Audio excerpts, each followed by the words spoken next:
Good morning, everybody. Welcome to what looks like a rather bleak, semi-damp Manchester this morning. I can't promise the weather in Lapland is going to be any better. I've just been checking out the METAR for that, and oh yeah, that could be interesting. Low-level cloud, freezing, rain. But what else did we expect at this particular time of year?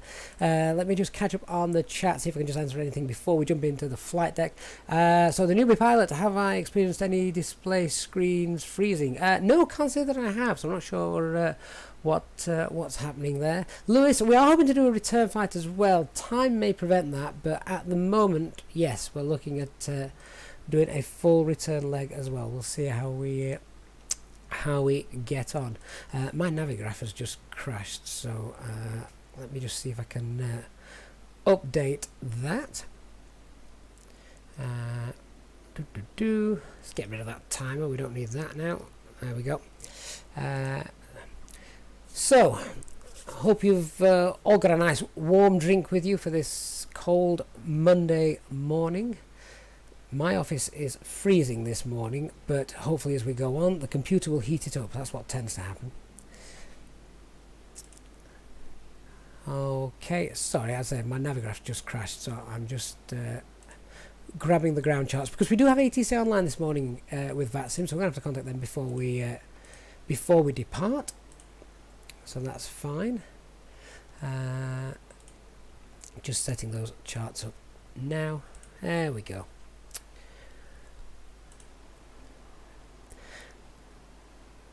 Okay, Mad Pilot, so glad I'm alive. Oh no, that I am live. Fair enough. I have a question. My ISIS indicator is blank on the mod.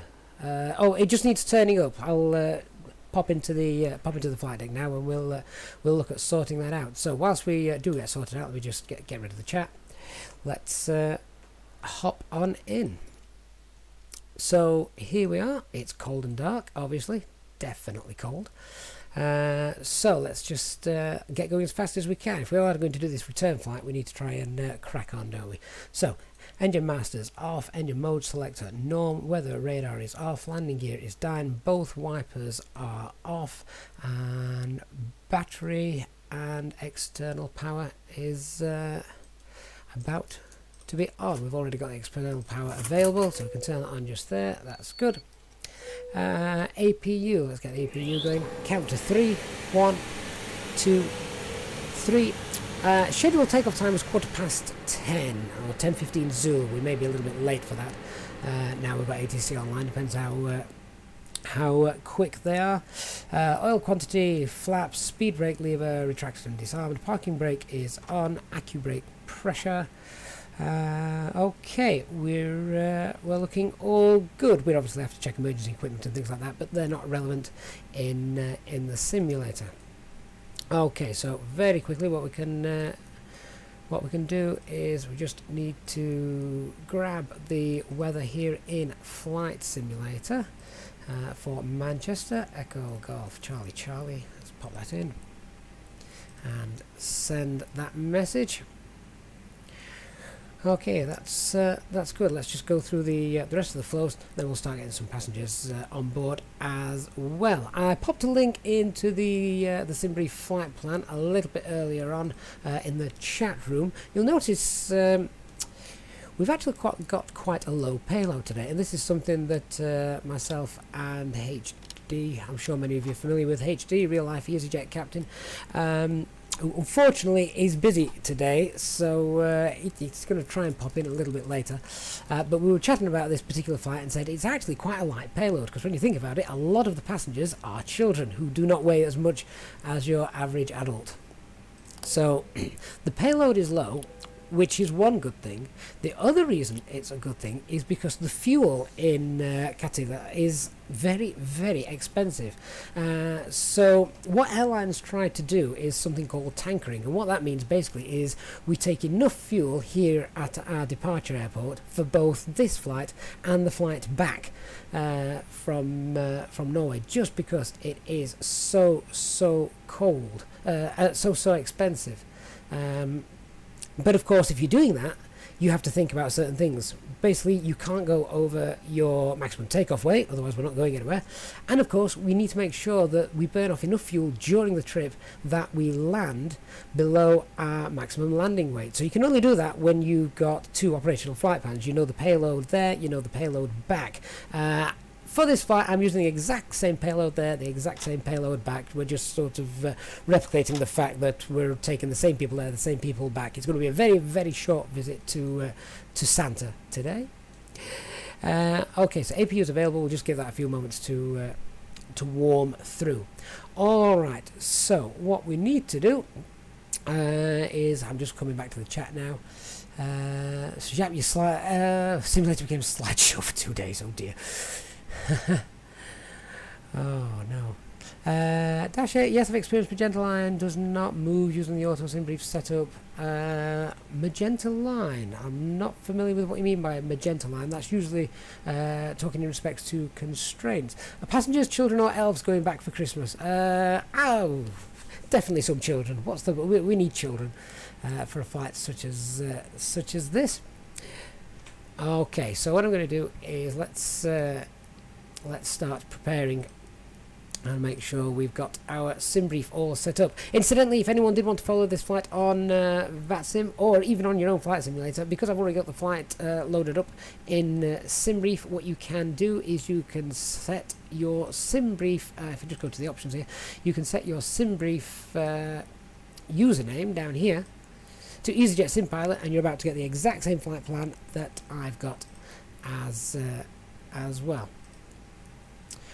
Okay, so let us actually just start getting passengers on board, otherwise we'll be waiting a while for that. Are we going to get a jetway connected? We don't have a jetway, we've got a ramp, don't we, here? Does that work in Pushback Helper? I'm not sure it does. Okay, in that case we're going to have to contact ATC and get them to give us the ramp. I know Pushback Helper works the jetway, but it doesn't seem to give us a ramp connection. Manchester ground EZ320, could you please send a ramp? EZ320 ramp is on its way. Okay, so I will come back and scroll through the chat in a minute. We just want to try and get sorted ASAP. So with that in mind, let's start getting some passengers on board.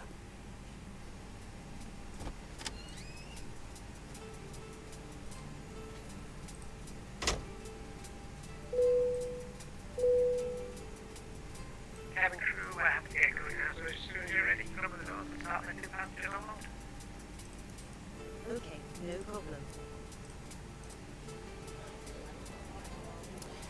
So, passengers are getting on board. Let's just get the weather for Manchester. So we've got a little bit of light rain, a few clouds on takeoff, that's nothing to worry about. QNH 1002.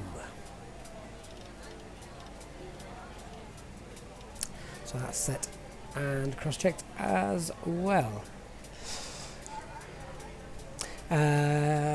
Jason, can I do London to Auckland? Oh, unfortunately not. 1, no aircraft can do it in one journey, and 2, the A320 certainly could not do that in one journey. To everyone that was asking about the standby attitude indicator, here is basically you just need to turn up the brightness, which is there's the ISI brightness just there. So now that's shining nice and bright. All right, let me get you the flight plan on screen. There it is. And now we'll go in and unload this all in.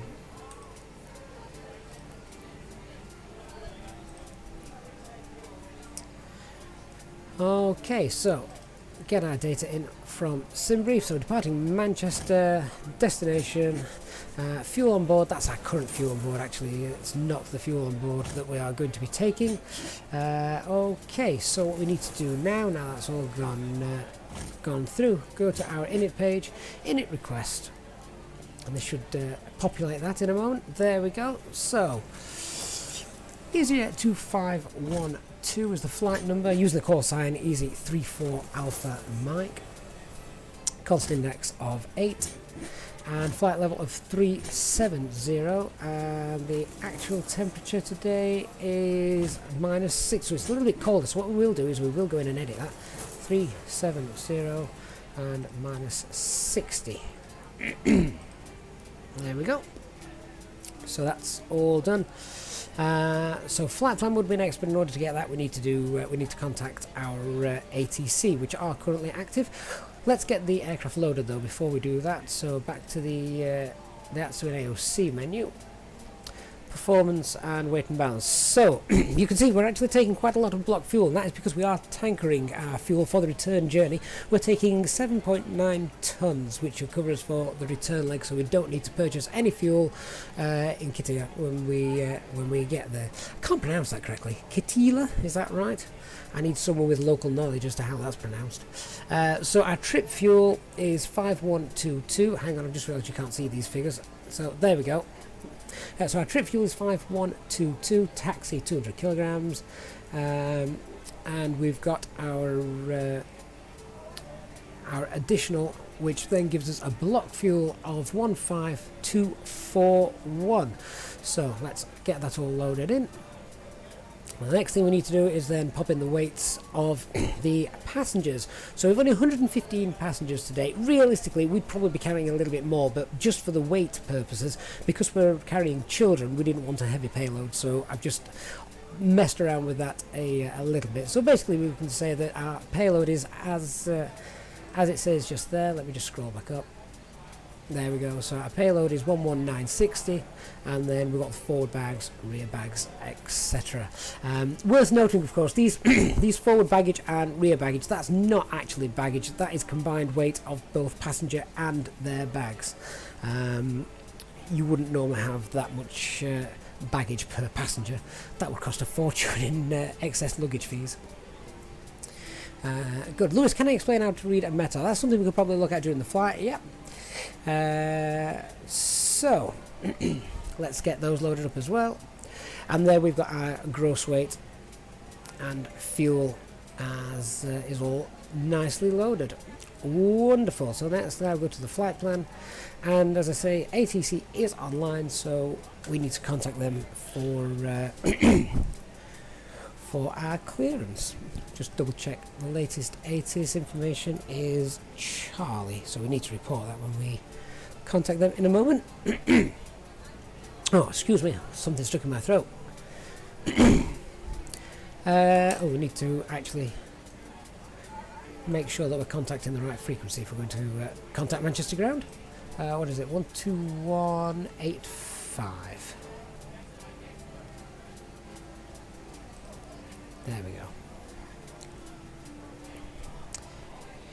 Manchester ground, good morning. EZ34 Alpha Mike is a type A320 Neo, parking stand 11, requesting IFR clearance as planned to Kittila, and we have information Charlie. EZ34 Alpha Mike, good morning. Manchester ground, you are clear to your destination via Sonex 1 Romeo, departure runway 23 right, stroke 7612. Cleared by the Sonex 1 Romeo departure with runway 23 right and squawk 7612, EZ34 Alpha Mike. EZ34 Alpha Mike, read back correct report, ready for push and start. Wilco 34 Alpha Mike. Okay, so let's just pop in the squawk code that we have, 7612. 7612. Okay, so we're departing Manchester at runway 23 right on the Sonex 1 Romeo SID. Insert that, and that gives us an initial climb out of... Where's that gone? Just finding the chart for that. When it loads.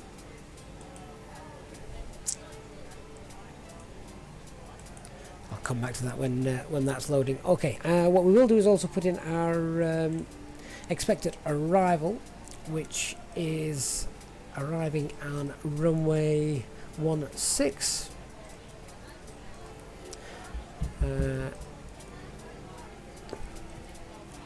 We've not got an ILS there. Okay, that's no problem. What we'll do then instead is we'll look at doing the RNAV for runway 16, which could be interesting because there's low-level cloud there at the moment. I'm sure I read somewhere that runway 16 had an ILS, so that might be missing. I will double check that as we get in flight. So, and it's the Vimy 1 Bravo. Oh, there it is. And I just need to bring up the chart for that. Make sure we're popping in the correct via, however you wish to pronounce that.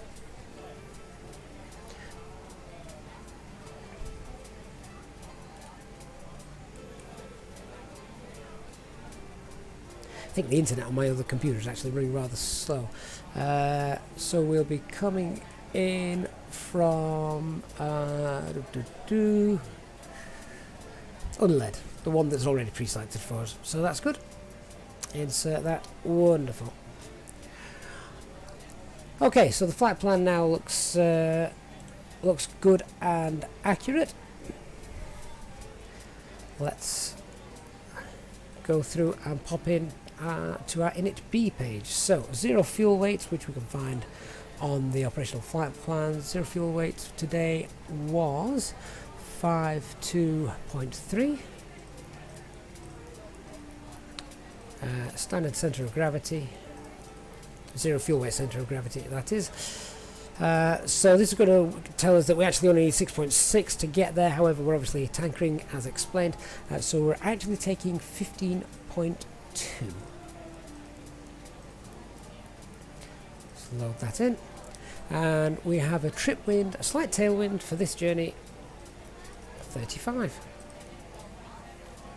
So that's popped in, and that's all there as well. So if we now go to our fuel predicted, it tells us estimated fuel on board when we land is 9.7, which is plenty to get us back and keeps us below the weights for maximum takeoff weight and maximum landing weight. So all is good. Manolo, yeah, no, there's no auto land there in VATSIM 2020. So basically, if you are almost zero visibility, just at the last minute you need to knock the autopilot off and do the flare yourself. It does everything really from what I can see, apart from the flare and a couple of other things on the rollout. Yeah, but basically you can't leave autopilot on all the way down to the ground, sadly. Otherwise it bounces it down. Literally, if you go and have a look through the channel, you'll see I did try it. I did try it without success. Right, so what I do need to do is see if we're using flex temp today at Manchester.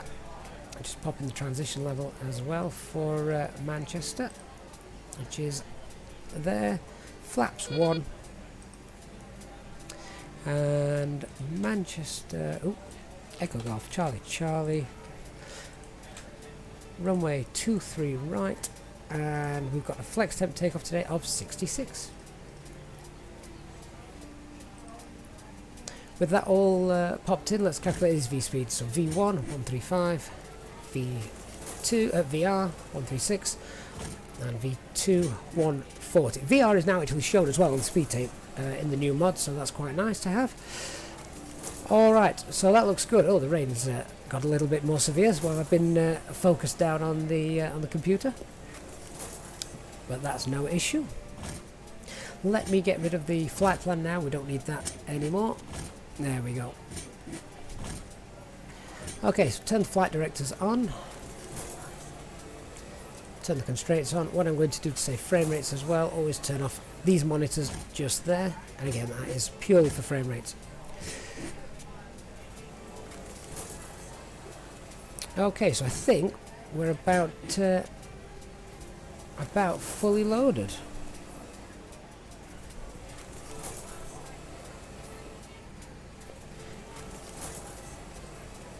Just going to check Manchester ground to because there's a slight issue with self-loading cargo and the doors closing, and that's just the way it communicates with the simulator, I think. So just give that a second. Basically, call the ramp and then tell the ramp to disappear again, and the doors remain shut. Manchester ground easy uniform 22512. I am done with the ramp.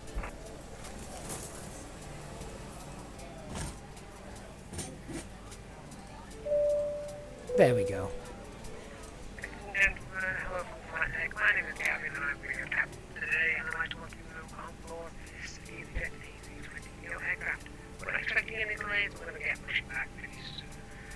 The guys on the ground have just popped the last of the luggage away, so if you can assist the cabin crew and get yourself sat down, seatbelt on, everything fastened, and give them your full attention throughout the safety briefing, and we'll get going as soon as possible. Once again, thank you for choosing EasyJet, and I hope you enjoy the flight today.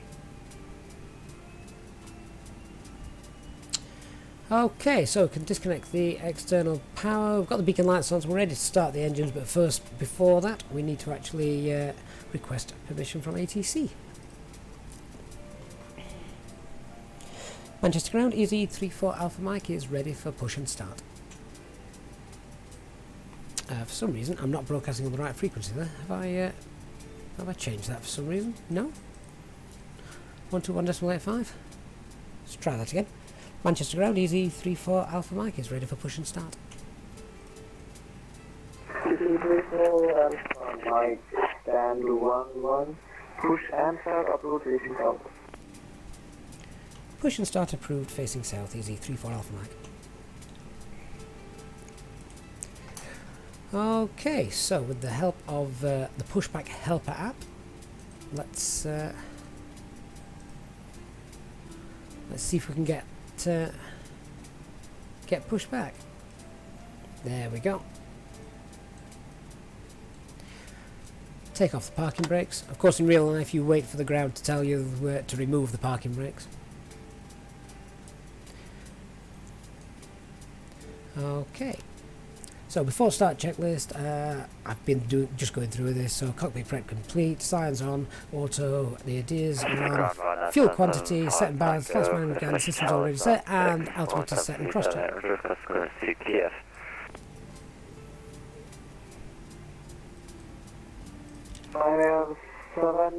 Flying Planes, thank you very much for your donation and support of the stream. Always appreciated. Thank you very much. Do I have any interest in using Pack X? I've not actually tried it, so I'm on self-loading cargo at the moment. I honestly don't know which one is better. So that's... I need to perhaps compare the two and see. Self-loading cargo is just very easy. Very simple. I don't know how complicated Pack X is.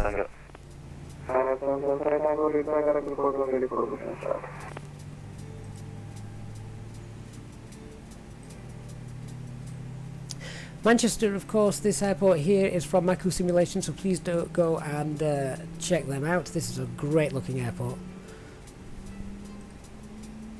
Ladies and gentlemen, on behalf of the crew, I ask that you please direct your attention to the monitors as we review the emergency. A-Turtle, I think that's VATSIM itself. There are 6 emergency exits on the aircraft. Take a minute to locate the one closest to you and note that it may be behind you. Count the number of rows to the exit. Should the cabin experience pressure loss, stay calm and listen. Engine 1 stabilized, starting engine 2. Oxygen masks will drop down from above your seat. Place the mask over ready for push and start. If you are traveling with children, make sure you put your own mask on first. Hamburg 72, the stand 26, push and start, approved. Oh, Nick, you got that sorted. No wonder it looked brown. Pack X is really simple. It's something I might have to have a look at. I'll do some reading. Maybe some reading and some YouTube videos. See what we can see.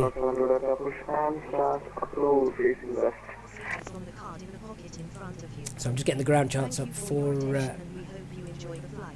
Manchester.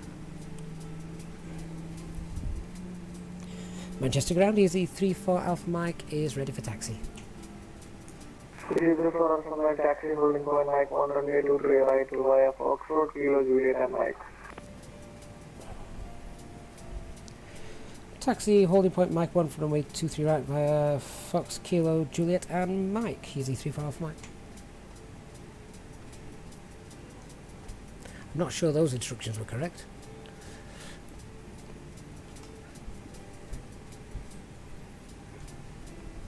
We should be taxiing via Juliet Echo. Juliet Echo, Fox and Juliet, they're the correct ones, but never mind. Okay, so let's just tidy the aircraft up. Engine mode selector to norm. After start checklist. Anti-ice, we can leave that off for now. Ecam status checked. Pitch and rudder. What I haven't done, mind you, we don't do it until after we've got the engine started anyway, is the trim position. So I just need to get the aircraft's centre of gravity now we're all fully loaded, which we can get here to 7.8, which gives us a trim setting of up 0.2. There we go. So we're all trimmed now for takeoff.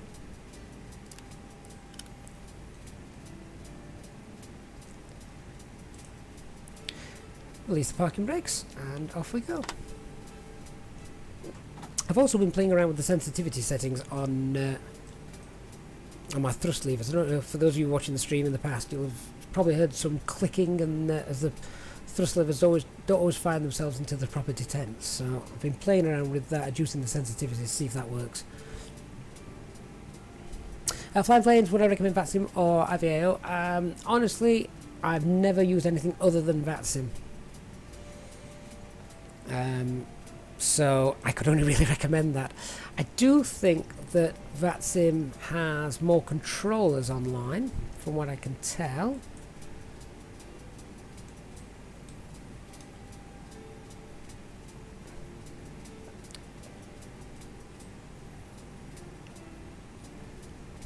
This airport really does look good. It's nice to have all the signs in the correct place as well.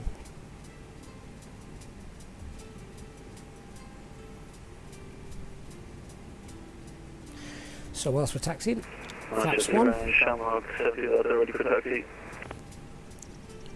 Shamrock 7, Lieutenant taxi, holding 1 mic 11823, right line, number Charlie, Delta, Papa, Kilo, Juliet and Mike.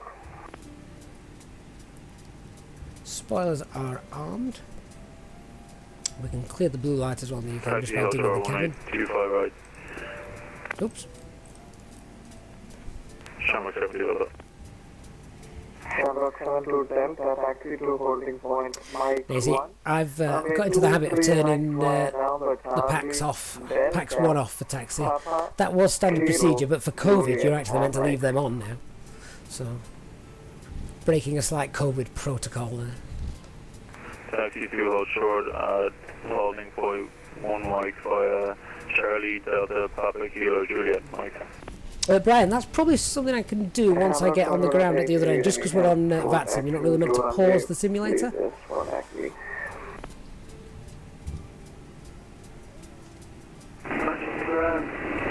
Good morning, EGCC-6374 radio check.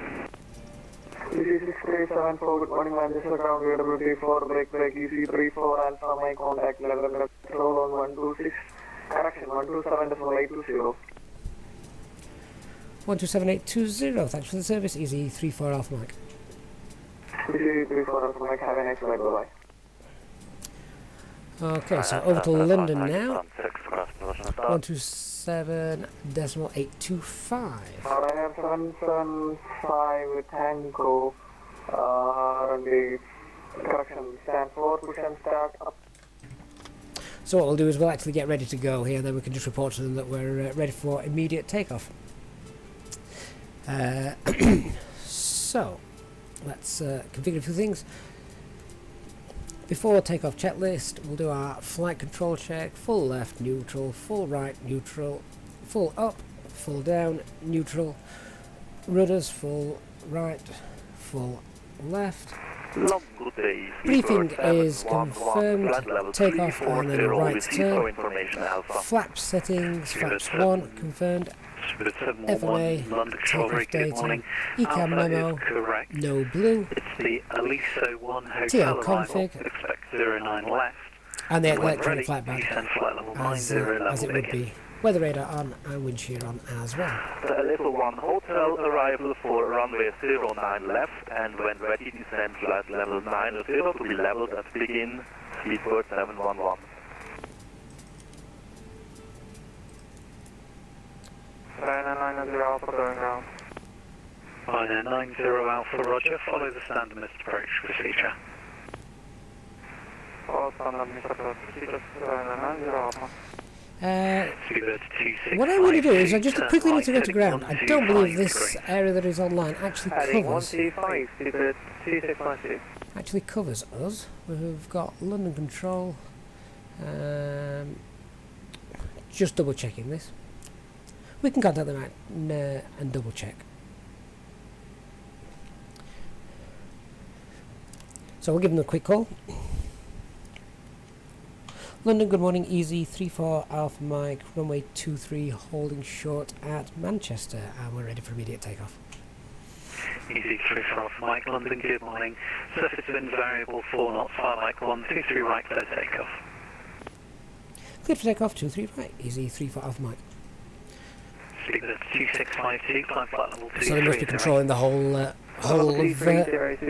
the UK of England this morning, so that's good.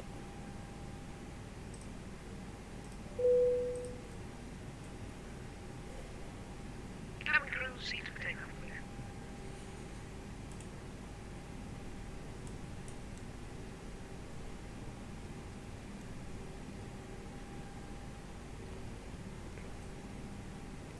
So our departure takes us up to 5,000 feet, and then ATC should give us clearance for... Request flight level 390 and aircraft For more. 70 Papa.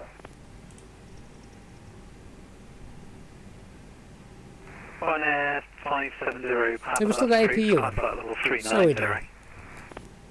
Climb flight level 390 and aircraft 70 Papa. Thank you. Both packs off for departure, that's correct.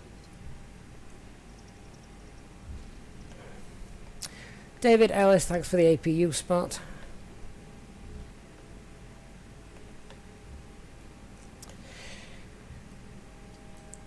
Okay, so start the chrono. Speedbird 2652. And setting flex temp. Turn left, heading 090 degrees. Left 090. Man flex, SRS, runway. 2652, of course. You slope heading 095. 095, Super 2652. London, South Arthur, cross practice. 100 knots. 443, just going to be facing west on Whiskey there. V1, rotate. Alright, 443, it's not a problem. Take first left on to Victor. Left again Alpha, hold Alpha 1. Positive rate of climb. Gear up. Left Victor, then Alpha, then hold Alpha 1, right, Alpha 2, Right, 443, it's not a problem, and disregard my last, it's departing 09, so tell you what, go all the way on Whiskey, right, Alpha, Charlie, hold at Charlie, runway 27. Victor, Alpha, and then on Charlie, then hold at Charlie, right. Good morning, Condor Set climb thrust. 320. Condor 144 London Control, Roger, good morning. So we're just lowering the pitch of the aircraft to accelerate. Pass S speed, so it flaps up. 711, start of descent, flight level 90. Roger.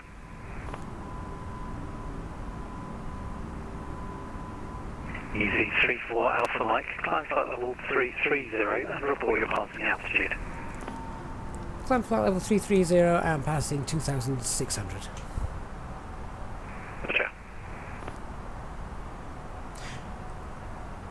Okay, so let's turn the autopilot on and just set our VS speed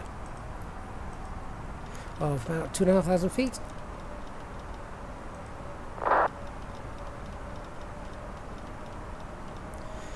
Currently in open climb mode, but we will adjust that.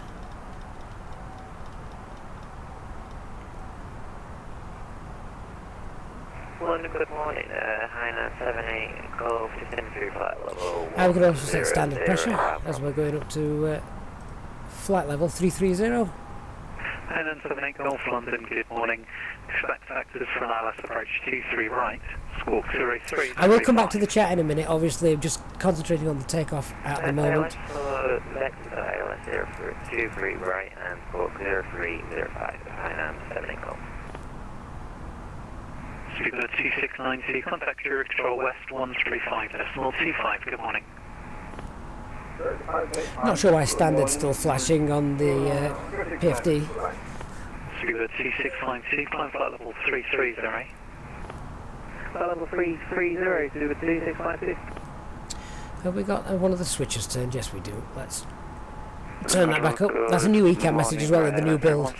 If you're selecting to take data from either the co-pilot or the pilot side, first officer or captain side, it will now pop that on there on the ECAM. 3403. Chris Cock on the Nepal 1 Romeo departure runway 22 squawk 3406 for Ryanair Netherlands. Ryanair 901, read back correct. Mission starts approved when you're ready. The QNH is 1005. Okay, so whilst that's climbing, let me just see if we've missed anything on the chat. Okay, so my OFP looks different to yours. That's basically because it may just be a different layout. I use the EasyJet layout to make sure you get that.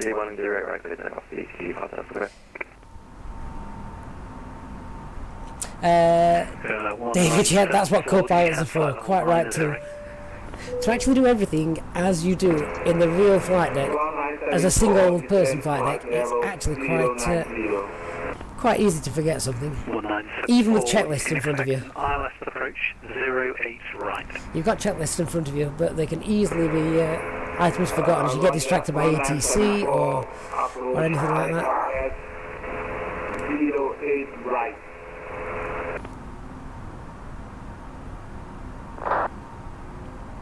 Ellis, it is always raining in England. Christian, just in time for takeoff. Thank you. Glad you're here.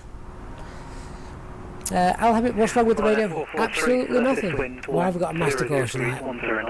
We've got ice forming, okay. Let's pop those on. That again is a new warning from... T652, resume navigation direct Cox City, Kilo. And we can just go to manage mode past 10,000 feet. Turn off the lights. Nice to see that the icing ECAM messages are modelled. That's good. Shamrock 70 Delta London, good morning. Surface and variable 4 knots, 23 right, clear takeoff. So the London control is actually getting rather busy at the moment. Let me know if he's too loud. I'll try and turn him down for you. And there's... No, I didn't get your earlier question. Please do repeat that if I do miss it. Surface and variable 4 knots, 23 right, clear takeoff. Those tips that you see on screen, they're messages sent through the V-pilot from VATSIM. Turn left, heading 120 degrees. Descend altitude 4,000 feet, QNH 1008. Mark, how can we contribute? You can send what's called super chats or super stickers. You'll find that in the chat window at the bottom. The little, I think it's a dollar icon. You can send those if you wish to support the channel. Always very, very gratefully received. So breaking through the clouds, I love this. Olympic 463. Love that. Control, hello, climb flight level 330. What a wonderful view. Flight level 330, Olympic 463. Olympic 463, recycle squawk 7316. So our VS speed at the moment is, let's have a check of that, is 360, which really actually for me is a little bit too high, but we're quite, we've not got such a heavy payload. We've got quite a lot of fuel on board, but we've not got a heavy payload. That will start to drop though as we get higher and higher. Shank 78 Uniform London Control, good morning. You're clear to Innsbruck, Clacton 1 Echo departure, runway 22, squawk 776. And as Prison B sets your sets the current QNH altimeter setting automatically, of course. I'm looking forward to the CRJ. It's not an aircraft I've ever flown, so it would be something I'd have to look into.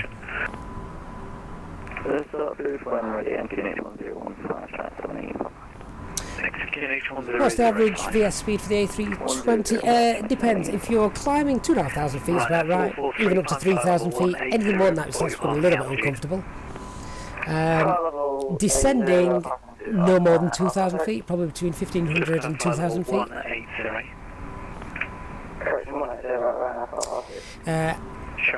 We're leaving the de-ice on at the moment, so the outside temperature at the moment is -2. and we have got a layer of cloud that we're going to break through in a moment, so we'll leave the eyes on for that. Passing 4,000 feet. 4,000 feet correction. Thanks. So Anders, Neo's not in Simbrief. I've always used zero fuel weight just by pressing the button. It differs from what Simbrief says. Well, remember Simbrief shouldn't give you... oh, sorry, Simbrief does give you a zero fuel weight. I'm thinking centre of gravity. What you need to do is download the A320 Neo profile for Simbrief. If you check out either of my tutorials on this new mod, I think I've popped a link in there. You basically click on that and it pops it into your Simbrief fleet. So, hope that answers that question. Variable 4 knots, 23 right for takeoff.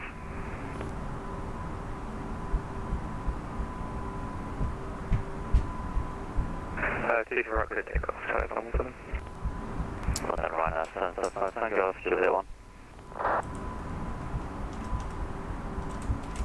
1. Spec should be on the screen in a second for you. Lose to not control the VS. I do up to 10,000 feet, and I do all the way through descent. Above 10,000 feet, it climbs quite nicely in managed mode.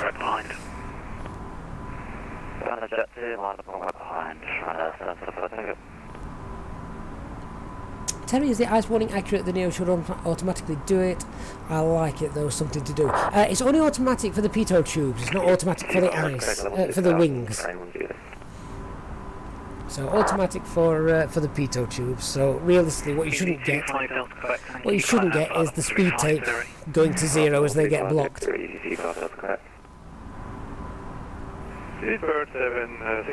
Lewis on fire at 24. The takeoff is 4,000 VS. Again, that may not be entirely accurate. Are the computers expensive in order to get this game? Mine only cost £750, so I think that's quite a fair price. It's certainly not the top of the range system, as you can see from the specs.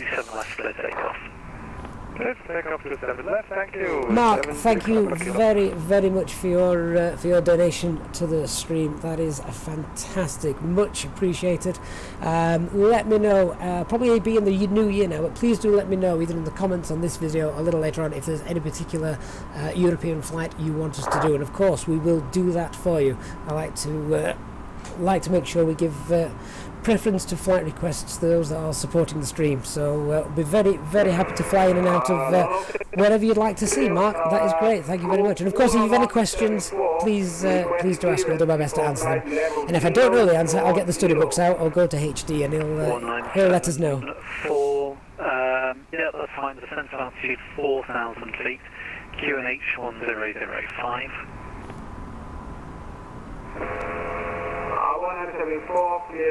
So Anders, thanks. Been looking for that. Do you know if it has correct climb profile based on your earlier comment about the steep descent?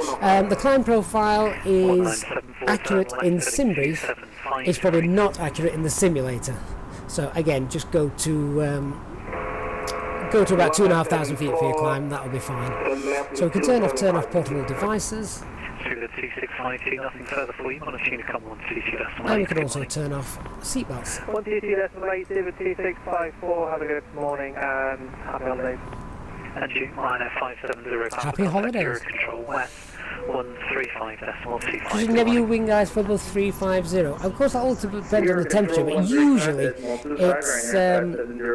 it's usually below you're usually out of the way of obviously visible moisture, and it can usually be too cold up there. I know that sounds crazy, but it can be. Below, I think it's minus 40. You don't require ice protection. Well, good morning. Thanks for joining us. Charlie, runway 09, odd leg 1 Juliet. Fly 17 Victor.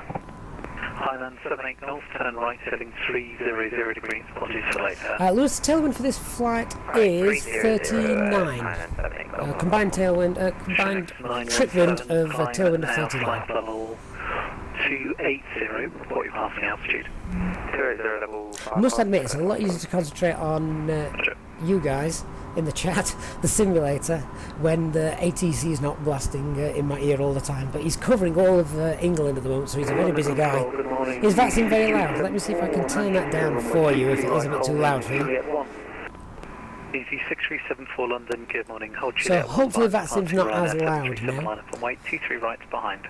Line from weight behind. Very good so far, thank you, Will. Ryanair 775 Tango. Departed about 13 minutes ago. Takeoff. Takeoff And still climbing to cruise altitude. Fly 17 Victor, descend flight level 90.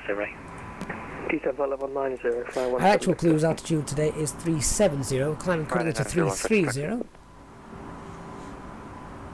Ryanair 901, taxi left Hotel Romeo. That's right, Lewis, it will be a longer flight on the way back. Taxi left on Hotel and hold Romeo 1422, Ryanair 90. Speedbird 76 Papa Kilo, climb flight level 330. Is the echo from VATSIM gone now? That's good. Don't know what that was all about, never had that before. 1400 and clear to climb flight level 330, Speedbird 76 Papa Kilo. Thanks, Speedbird 711, vectors ILS 09 left, leave begin, heading 275 degrees. Vectors ILS 09 left, leaving begin, heading 275, Speedbird 711. Okay, Mark, so good question. Basically, it didn't always allow you to do it when the simulator first came out. I think Fly-by-Wire may have had a bit of a hand in this, or certainly Azobo have done it. So if they tell you to go direct to a waypoint, which VATSIM can do as well, what you need to do is down here on the flight computer, press DIR, which is short for direct. So we select that. Nothing received, just static, brake, Hainan. And then here on the left hand side where you have your waypoint, scroll up and down to find the relevant waypoint that you need to go direct to. You would then insert it, and then over here press temporary direct, and then we insert it. I'm going to click erase now because I don't want to go direct to that one that I have just selected. Easy 34 Alpha Mike, climb flight level 370. Climb flight level 370, easy 34 Alpha Mike. Easy 8883, nothing further for you. Monotonic on 122.8, good morning. So he's given us our cruise level climb now, so that's good. So Mark, let me know if that explained that for you. If not, I'll quickly go through that again. 76 Papa Kilo, recycle squawk 6. Lewis, does simply tell you to climb to 33, then 37? No, that's ATC. We've climbed to 33 just for traffic, I would imagine. Keep us out of the way of other aircraft. Monotonic on 122.8, good morning. Unicorn 122, that's Mike, good morning. Daniel, what have I missed while training? Not very much. It's been a fairly straightforward takeoff. A lovely break through the clouds. And we've got high level clouds here, as you can see. Good morning. But we're still climbing, so hopefully we should get through those as well. Is the weather radar realistic? Easy 8343. Yes and no. It is realistic, but it seems to be set at a certain altitude. What you would normally do is you can do something called a radar tilt. So if you're climbing, you tilt it to look up a little bit so you can see what's ahead of you, or descending, obviously look down so you can see what's below you. At the moment, it just seems to be sort of, I don't know if it's almost ground level, or certainly nearer the ground. No problem, Mark, and again, thank you very, very much for your donation and contribution to the channel. Ryanair 30 Lima Whiskey, believe you're trying to call, nothing received, just static. Check your mics turned on.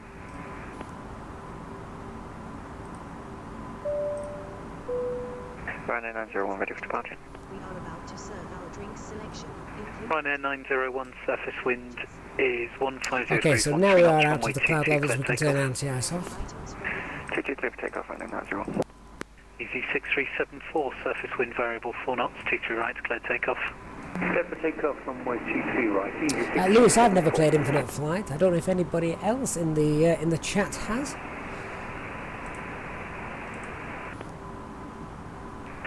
Ryanair 30 Lima Whiskey, believe you're trying to call, nothing received, just static. So one of the pilots seems to have a little bit of an issue with their microphone at the moment.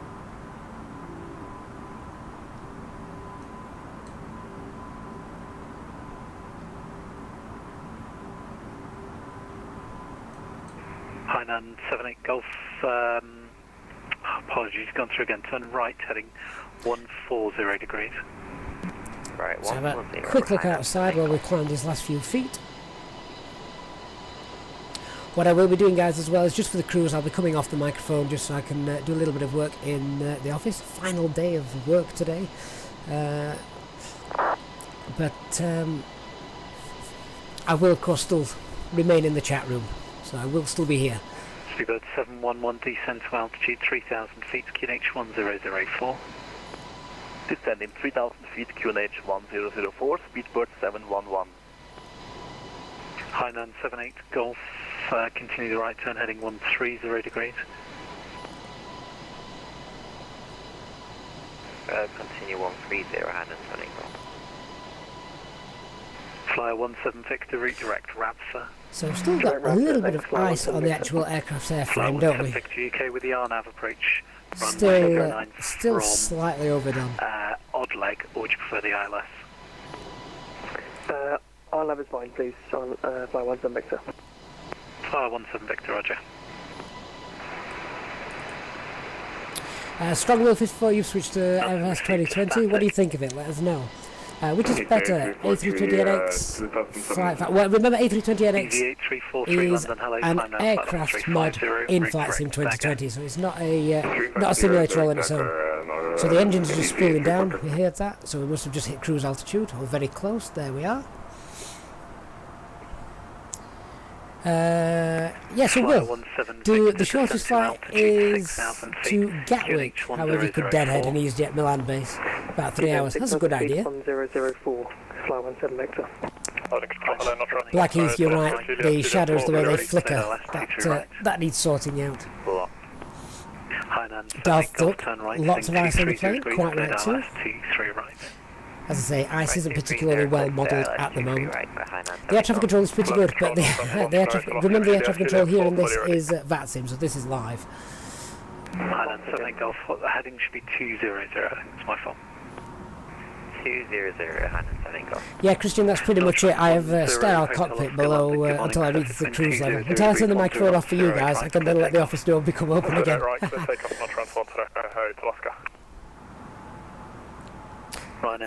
Terry, have you noticed max brake turning off? New bug. When does it turn off? Let us know. I've not noticed that. Obviously it turns off automatically after takeoff. It should never be used for landing, so I'm not sure about that.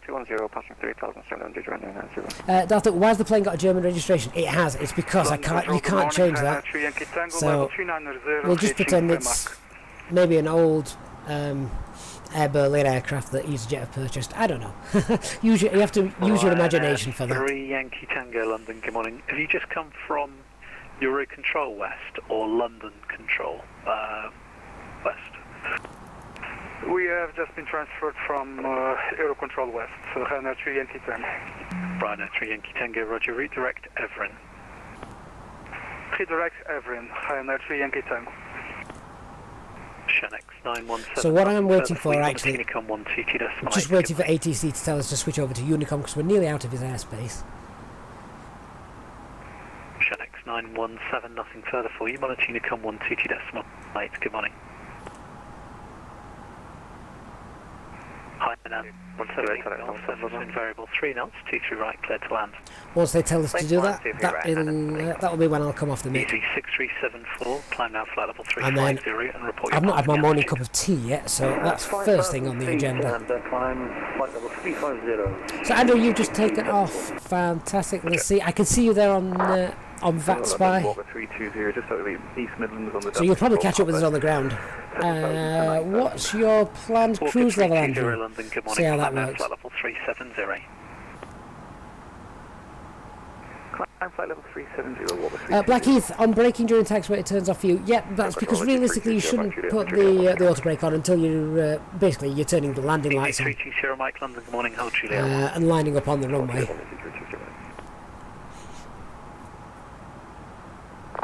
I think Air Berlin went bust earlier than Neo went public. Fair enough. No trans 10 Alaska, thank you. Climb now flight level 350. Pick a different airline.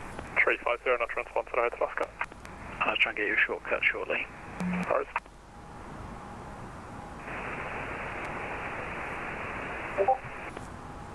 Ryanair 30 Lima Whiskey, nothing received, just static. Check your mic. See, normally if you press the brake pedals, that disconnects the auto brake. So it could be realistic in that sense. Maxime, what autopilot bugs do you have in 2020? Let us know, we'll see if we can help you out.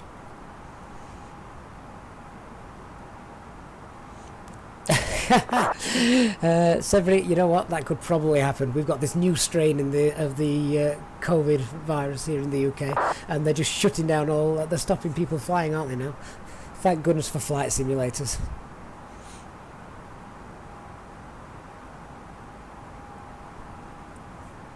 Daniel, why am I going to Finland when the Finnish government have banned flights from the UK? Just because we're sat in the comfort of our own homes with a nice warm drink and we're on a flight simulator. And technically, we could go and buzz the White House if we wanted to, but that's the beauty of simulators. 3,500 feet. Fair point, though. I don't think there's going to be many aircraft flying out of the UK for a few weeks. Which is just a crying shame for the aviation industry. Turn right heading 350 degrees. Call sign Corona 101. EG6374 requesting 3-minute absence. EG6374, it's approved, report back. So Maxim, you're banking all the time to the right and left when you set it after takeoff. So if you mean immediately after takeoff, make sure your dead zones are set to about 20% in your controller sensitivity settings. That seems to fix that little issue. Of course, also make sure you've got the latest stable build of the fly-by-wire mod. 09 right, squawk 4453. Get to Copenhagen via the Broken's Park 726 Juliet departures, runway 09 right, squawk 4453, speedbird 9 Fox. Black Heath, setting max rate was part of the ECAM memo setup. It is, but it's one that you should do really rather late. Just like turning on landing lights. So what I tend to do is, literally as I'm going through the landing light check, basically going through the before takeoff checklist, that's when I turn the auto brakes to max. And then check the TO config button. Speedbird 711, descent to altitude 2,000 feet. Descending 2,000 feet, speedbird 711. EZ320 Mike, hold Juliet 1 behind the arriving 737 on 2 mile final. Line up and wait 08 right behind. 737 Juliet 1, line up 08 right behind. So Andrew's following me, he's out of Manchester now. He's got the exact same route as me as well. He's using my SimBrief flight plan as far as I'm aware, and that's so easy to do now because anyone could jump into the flight simulator right now and get my SimBrief flight plan if you use my SimBrief username, which is EasyJet SimPilot, which I think is really rather cool for community flights. We'll have to look at doing that.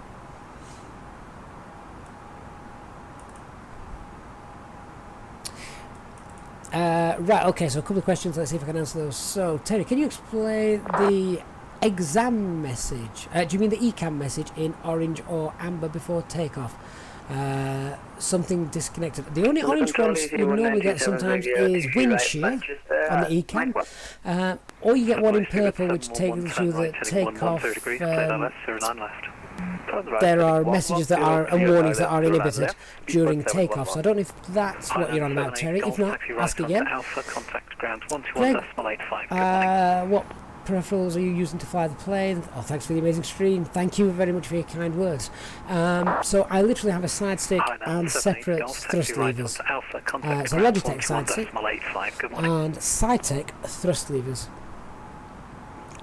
So yeah, I think trying to fly into flight sim without any sort of side stick or yoke would be very, very difficult. 3 knots, 23 right, clear takeoff. What did I use before flight sim 2020? I used FSX. EZ3 for Alpha Mike, nothing further for you. Oh, here we go. 122.8, good morning.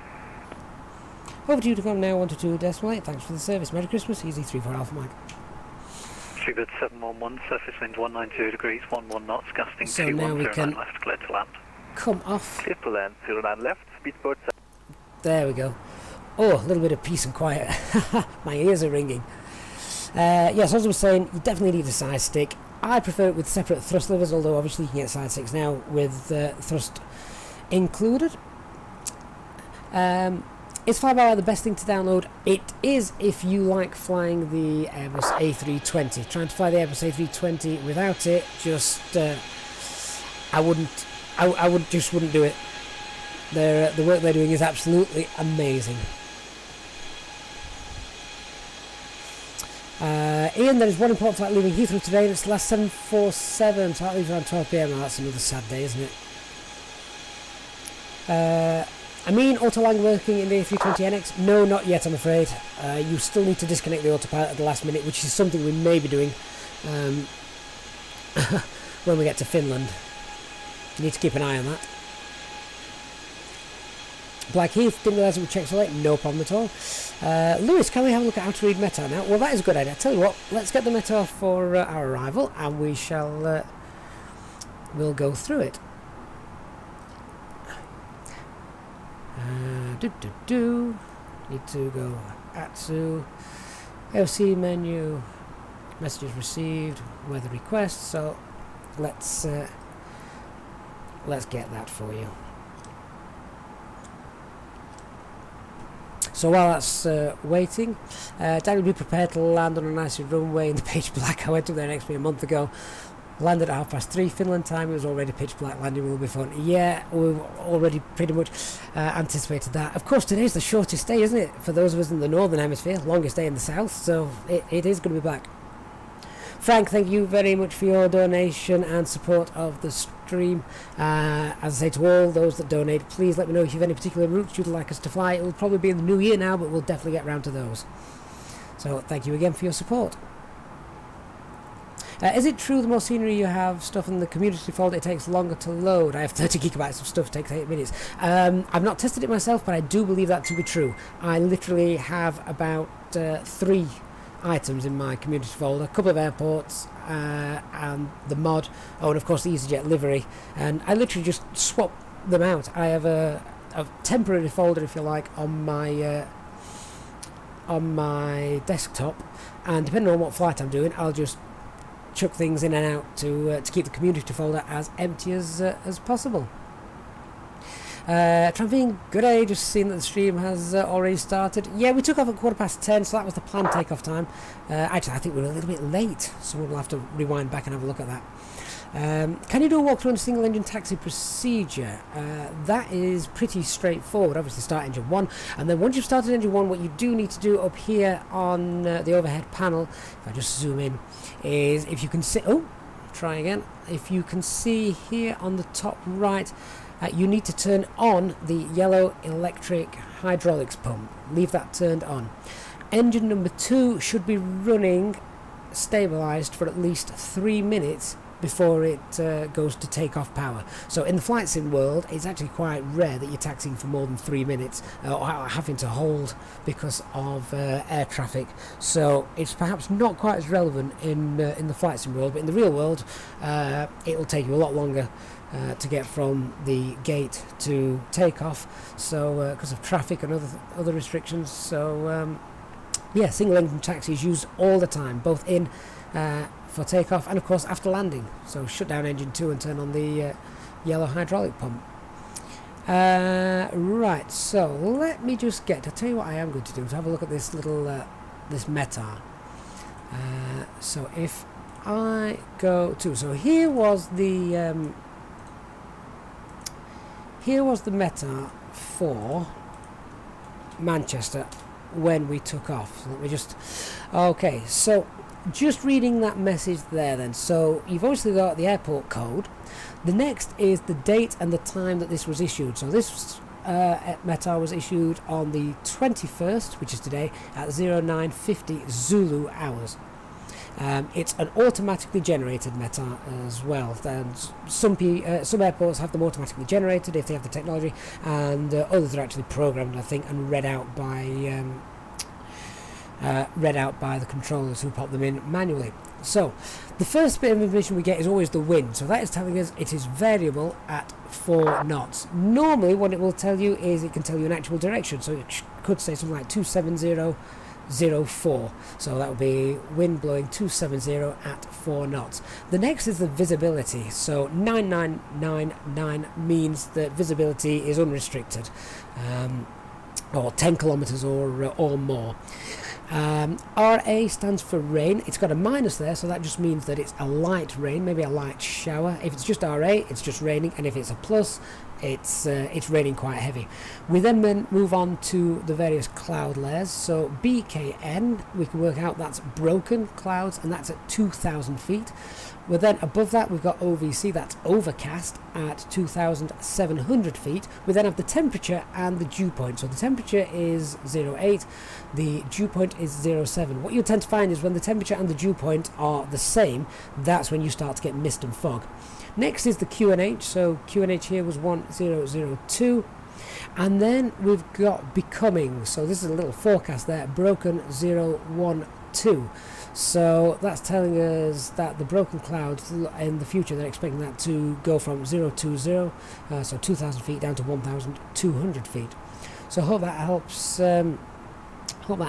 Answer that. Let me go back, see if I've missed anything. Then I am going to come off the microphone for the cruise, as I say, and I'll be back for the landing. So Blackheath, hope we discussed the single engine taxi just there for you. Daniel, when we land the Finnair 321 will also be there. I'll give you the stand number for that aircraft. That'd be great to see.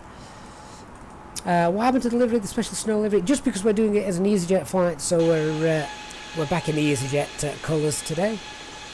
Hello, am I listening? No, I'm not. I'm reading. Please make a separate video on how to set fuel. In that video, I mentioned start the sim brief. I saw 2 videos, but they can't help me, so do one for fuel only.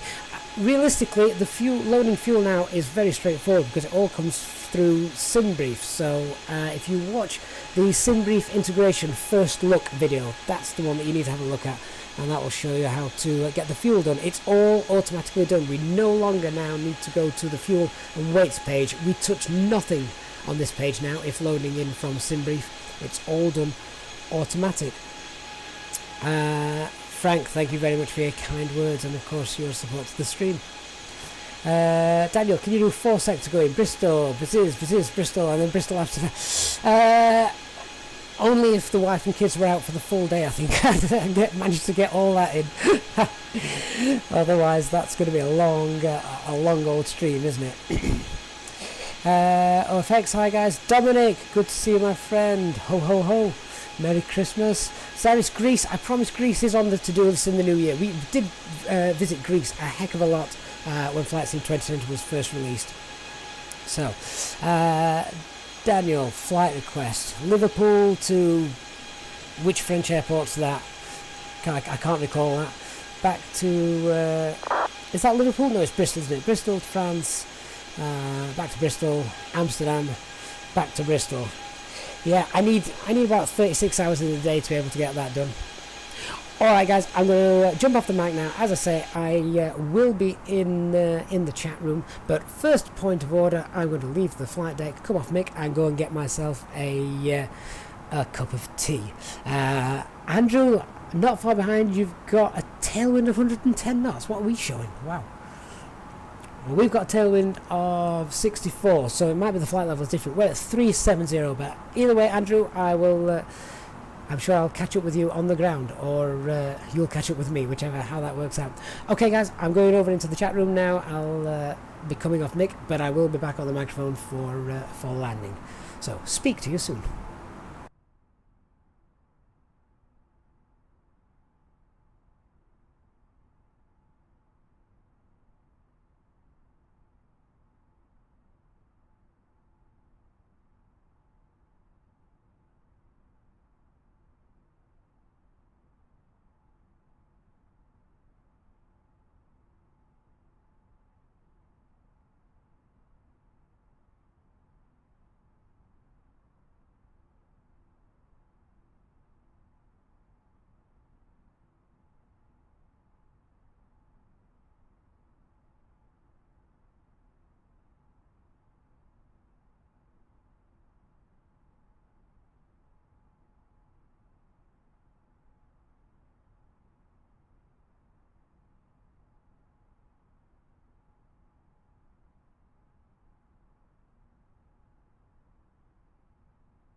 gentlemen, we are about to serve a selection of alcoholic drinks including wine and locally sourced ales.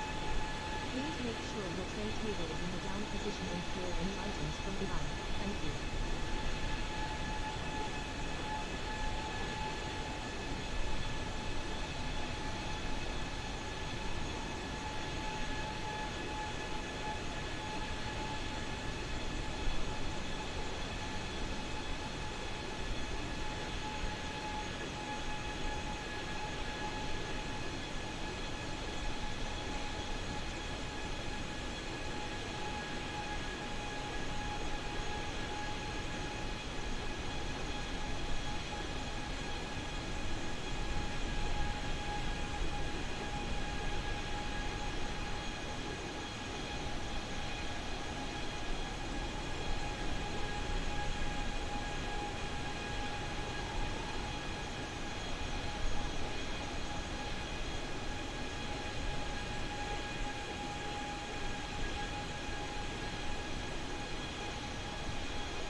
Hey guys, so I'm back with you now for the descent, and the stars are coming out, aren't they? It's quite nice to see. I was having a look behind the aircraft a bit ago, just to see if I could see Jupiter and Saturn. I couldn't, but then it's still a little bit light behind us, so who knows. Right, so I'm just going to get rid of a couple of things on here. We'll remove the chat window so you can see clearly what's going on. Top of descent, down we go. I can reduce the brightness of the radars as well. Okay, so let me just go through the approach briefing with you all. I know not everyone has Navigraph, so I'll try to not talk about that too much. But basically, we've got the approach all set up. We're arriving ILS runway 34. We're currently approaching the waypoint Evimi. We need to be at 10,000 feet or above by that point just there. Once we get there, we need to be. We're going to go direct to a waypoint called Zivpar, and we need to be above 3,800 feet by that point. After which we then more or less are flying the runway heading, and that lines us up straight with the runway. Intercepting platform altitude is at 2,500 feet. It is quite a rapid descent as we go down, and the glide slope angle is 3.4 degrees, so that's just a little bit steeper than the normal 3 degrees, so that's something to be aware of. Just checking our gross weight because we've got that extra fuel on board, which we talked about right at the start. So the gross weight of the aircraft at the moment is about 36.7 tons, which is absolutely fine for landing. Of course, the maximum landing weight of this aircraft is 67, so we're well under that, meaning that all that fuel that we've brought with us, we don't have to refuel in Finland and pay extortionate fuel costs, so that's quite nice.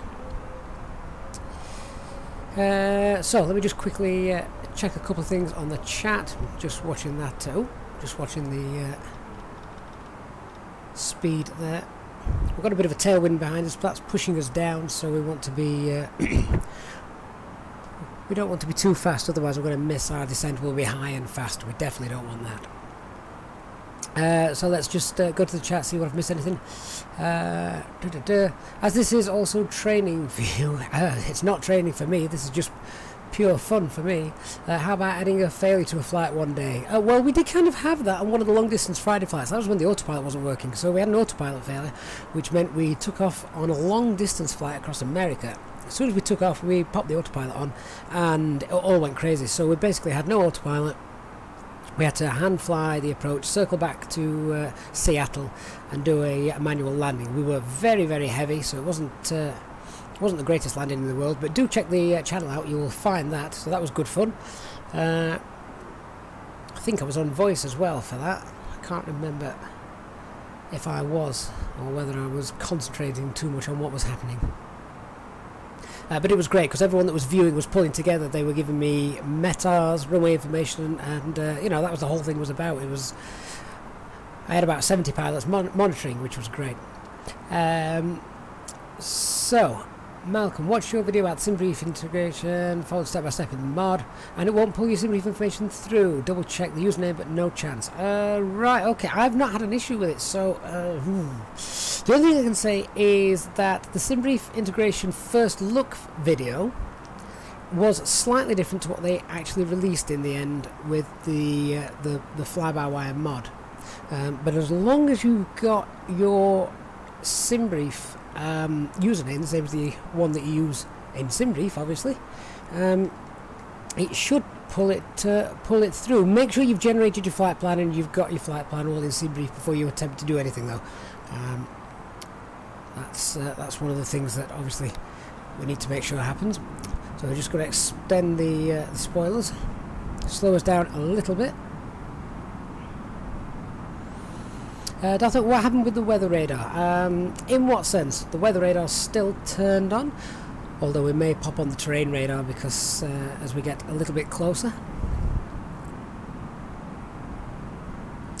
The other thing as well with doing engine failures and or any emergency is the amount of work involved is quite heavy to go through everything by the book. So that's why you have a two-person crew. Obviously, we don't have that in the flight simulator, so it's also a little bit difficult to perform correctly. Willie, is there a hotkey for the spoilers? I presume there is. I've got thrust levers here to do that with, but obviously you can just go and assign it. It did, you're quite right, it used to be the slash, didn't it? So you can go in and assign that yourself, I would imagine. Are we still flying back after? Yeah, we plan to. It's not going to be the longest turnaround. The kids are going to have to be pretty quick at meeting Santa Claus. All COVID safe, of course, so they're just going to basically step off the aircraft, wave to him, then get back on. Oh, there's a layer of cloud there, so I think if Jupiter 1 Saturn were to be modelled, we probably wouldn't see it anyway. Never mind.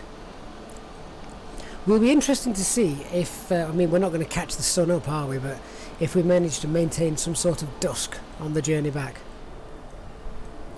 But if we just have a look at some of the stars, can we spot any other constellations around? I know where they are relative to where we are here in the UK, but a bit difficult. Oh, there's Ursa Minor, isn't there? Just above the aircraft, there's the what looks like the saucepan. So that's good. Why is it so dark there already? I think it's dark most of the year round up at the Arctic Circle this time of year. It's also the shortest day of the year as well, remember, today, for daylight hours. And a guy dressed as Rudolph lobbing candy at them. Candy? Willie, where are you based? Okay, so our descent is looking pretty much on profile for the time being. Remember, we're kind of working this profile out as we go, just because V mode is not yet implemented. Shared cockpit should be doable, Julian. You're quite right, and there is actually a little app that does make that happen. I've not tested it out yet, so maybe that's something we could look into one day. Okay, so approach checklists. Minimums are set. The minimum descent altitude for this is 876. The last weather ATC said it was overcast at about 600, so that could be interesting. In real life, I suspect we might have had a issue there, but we will continue with the approach anyway. Engine mode selector as required, and the electronic flight bag is on. We swapped candy for haggis. I'm sure I know which kids would prefer. Golden Town, hello, thank you for joining. Okay, so once we touch down, I'll grab the charts for this. So once we do touch down, the airport and gate are on our right hand side. Ideally we'd like to stop, I mean, what is it, it's not the longest runway in the world. Ideally we'd like to slow down and be able to vacate right onto taxiway Lima. Otherwise, if we miss that, we have to go right to the very end of the runway and and turn around and backtrack.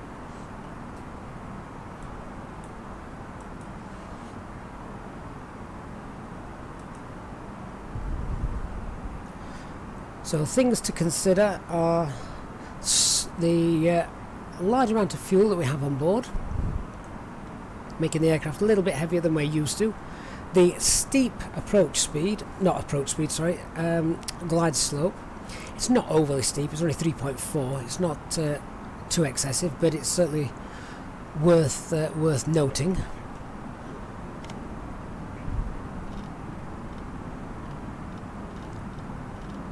Just going to roll the speed back a little bit now, because once we do hit Avimi in about 18 miles, we want to initiate that descent down to 3,800 feet or above, ready to capture the ILS. So yeah, a little heavier than normal coming in for landing. Steeper approach angle than we're used to. So we need to consider the flare needs to be well managed, otherwise we're going to have some screaming from the passengers in self-loading cargo.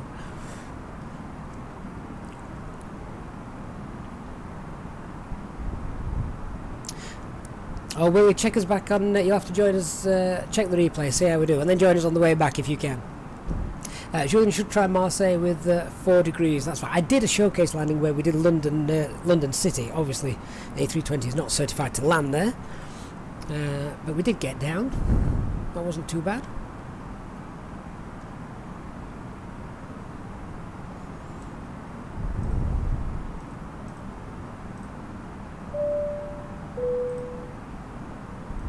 Ladies and gentlemen, from the Friday, you may notice we began descent into our destination. We're not expecting any further delays or traffic in front of us the next few days, so you can assist the enemy by tidying up freight further in the back and getting the bags provided. For safe reasons, please turn off all electronic devices and switch them to airplane mode until we have one. Please also notice that the aircraft doors should be out of use. Thank you. So seatbelt signs are going on, no portable devices signs are on. Ladies and gentlemen, the captain has turned on the seatbelt sign. Please fasten your seatbelts as soon as possible. Thank you. And if we just look at the navigation display here, you'll see that we've got this kind of little arc thing. Well, that's a flight simulator issue. What we're going to do is, once passing Ivimi, we're going to go direct to Zigpa, or however you pronounce that. We're not going via the Erteb waypoint. That is a sim issue where for some reason we have to go via a particular waypoint, and even if you select no vias, you still have to go via it. That's just Microsoft 2020 being Microsoft 2020. Something that again will be fixed in due course, I'm sure. So in real life we've got 700 feet overcast. Well, minimum descent altitude is 876, so we'll see how that goes. Visibility is good though, so it'll still just be a normal Cat 1 ILS. And that to me looks like an almost perfect descent path, getting us down to 10,000 feet at Ivimi in about 3 miles time. Love it when that calculation works and we can control that. Shame there's no snow on the ground. Well, that's meant to be implemented, isn't it? Is that in the update tomorrow that that's meant to come out? Be interesting to see. So 10,000 feet, landing lights going on.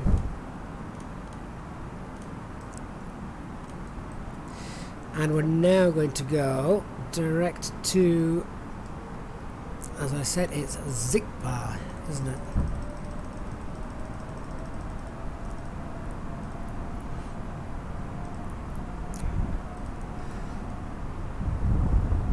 So direct to Zigpa, and now we're descending to an altitude of 3,800 feet.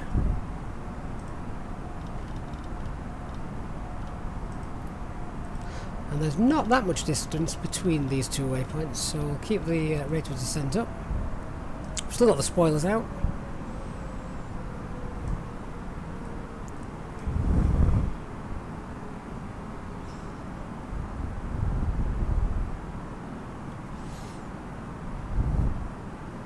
And we need to be at or above 3,800 feet by passing Zigpa. After that, that's the initial approach fix for the ILS. So once we've passed that, we descend down to flight level 2,500. We should then be intercepting the glide slope and localizer.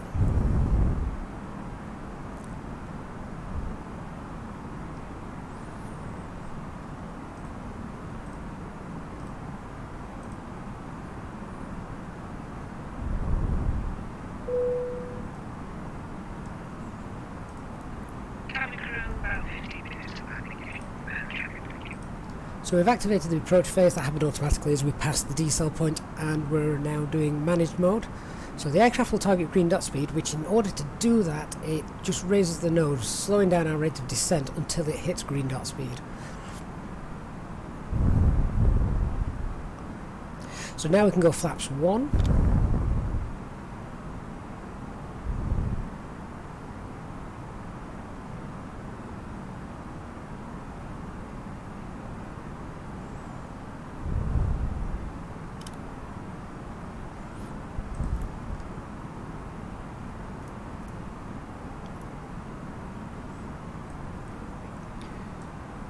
The only problem when using my mouse wheel to turn certain dials is just occasionally I end up zooming in and out by mistake.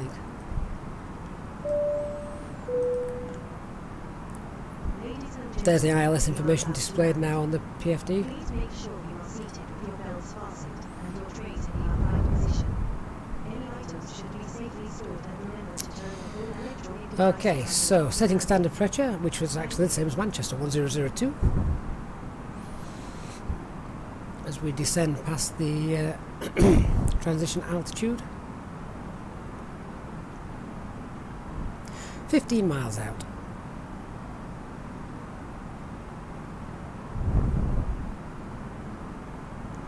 And that straight line then you can see on the navigation display is pretty much the ILS track. So that's good.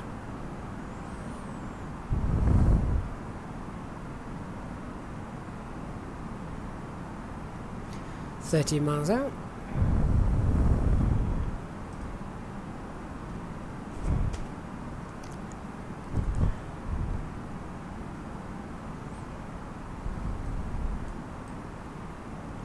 And once I've just got this descent profile selected, then I'll make a quick call. In fact, we can now, as the ILS localizer is alive, we can turn the approach mode on, and that will start to track and intercept the glide slope a little bit later on.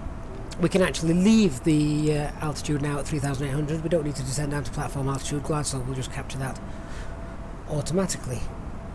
Wait for the glide slope to become alive. Make a quick call on Unicom in case there are any other aircraft around on VATSIM. Kittila traffic EZ34 Alpha Mike is established 10 miles runway 34.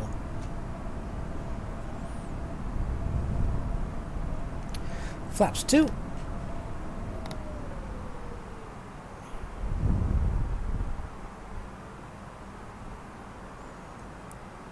And as the weather suggested, there's the overcast cloud bank that we're going to be descending into.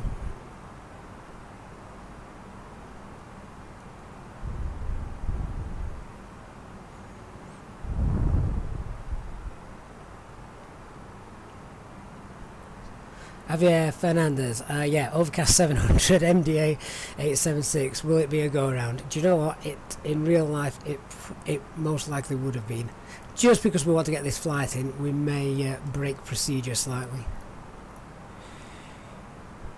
So we captured the glide slope, captured the localizer.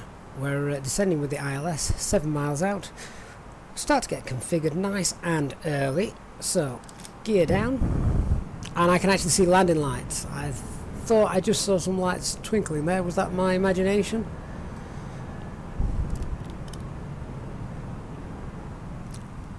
At the moment there's a wonderful crosswind coming over from the left. This could be interesting. Flaps 3.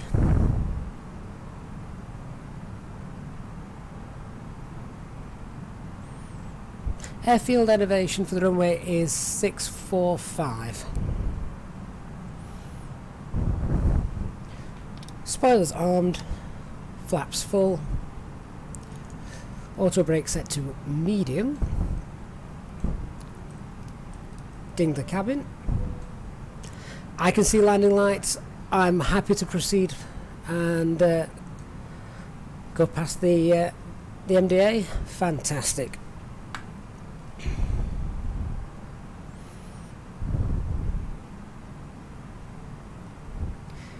This is the moment we've all been waiting for. We're going to see Santa. Anti-ice. That should have been turned on, of course, descending through the cloud bank.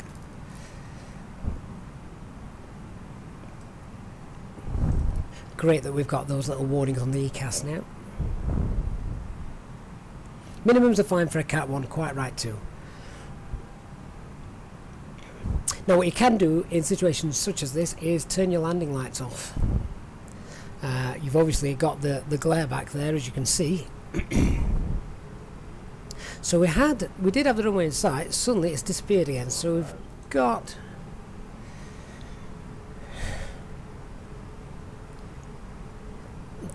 see the lights of the ground just coming into play now.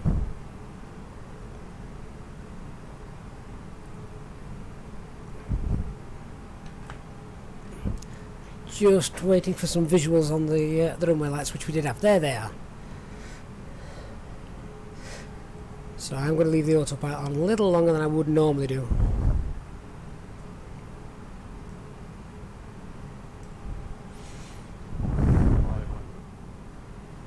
Okay, here we go.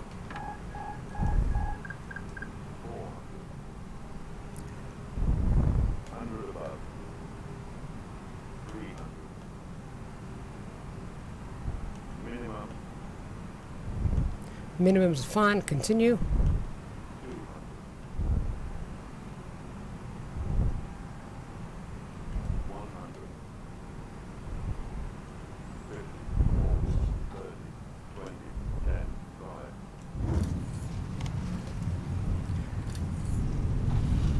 So a harder landing that we would have liked, but realistically I will take that.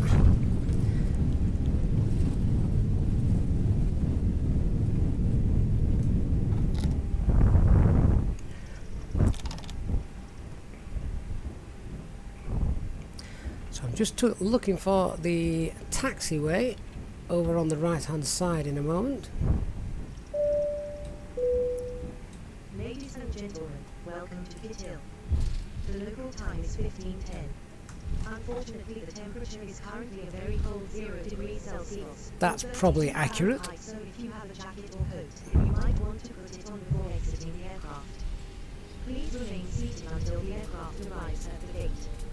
You are reminded to keep all electronic devices switched off until... Can anyone see a taxiway? I'm looking for it. I've not seen the taxiway, so it looks like we're going to have to backtrack.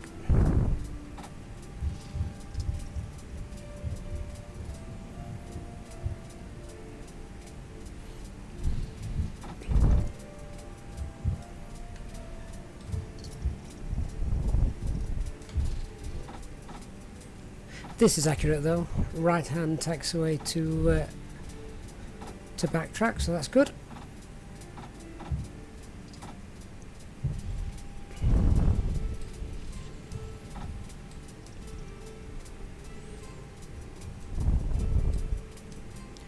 Nice large turning circle, which is always a bonus. Now I do know there are a few flights on VATSIM coming to this airfield. I don't want to spend that much time on the runway if at all possible. I want to clear the runway.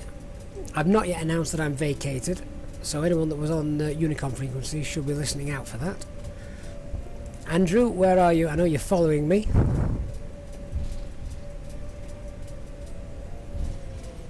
Hopefully the landing back in Manchester should be a little smoother than that. Okay, let's just get the APU going. And we're looking out for this taxiway now on the left hand side as we taxi back down on runway 16.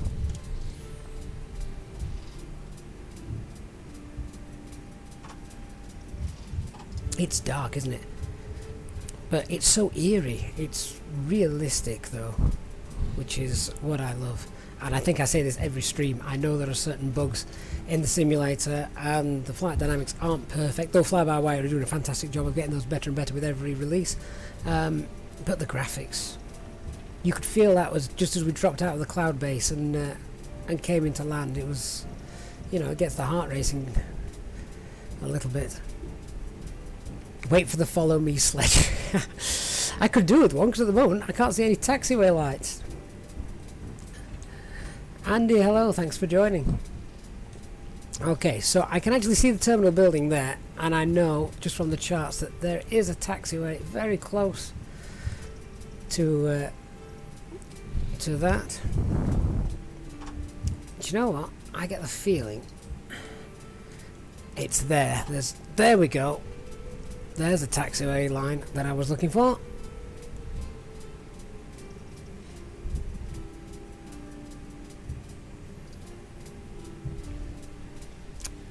And as yet, that was done a while back, I think.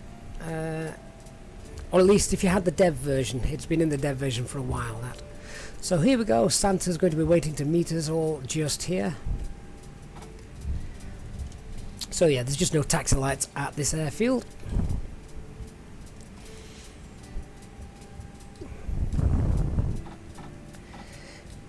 Can we have a guess as to where we're going to be parking? Let's follow this taxiway, this taxi line here. I think that's as good a guess as any. Oh look, there's a bus there, waiting for the passengers to come. Oh, it's a refueling truck, not a bus. Never mind. So what I have discovered is, you know, you've parked in the right place if you look up here and you see APU avail, which we've just gotten external power available, which we've just actually missed. So, do you know what I'm going to do? This is a little bit cheeky. If I hit reverse thrust, which again you shouldn't do, but just watching if the external power available. That normally tells you you're in the right parking space.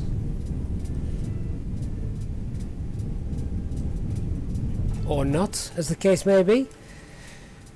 Oh, there it is. There we've got external power is available where we're currently parked. So I believe this is stand 14 Bravo. Okay, and as we were searching for the taxiway, we didn't actually clean the aircraft up that much, so we should have turned the ground radar off. We've now fried all the elves. TCAS, turn that to off. APU is running, and we can shut down the engines.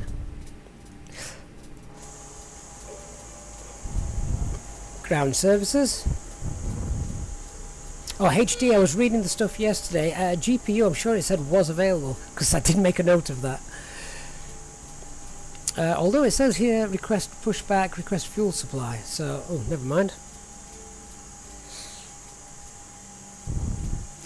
Keep the APU running in the turnaround so the cabin doesn't freeze. Fair enough. We haven't got any options there for ground power. However, ground power, it did say it is available. So we turn that on. Technically, we have got some sort of ground power unit, but I'm sure I definitely saw that in the charts yesterday. Okay, do we get a ramp here? That's another quick question. Ground services. No, we can either get fuel or pushback. Oh well, tell you what, let's release the passengers and they can jump down and go meet Santa for a little bit. So APU is still running. We didn't actually turn that off, so we can keep that on. I'll obviously pop the bleed air in there, otherwise, as you say, they will freeze. Strobe lights off, and we can turn the taxi lights off as well. Wow, it's dark here now, isn't it? Let's get the dome lights on.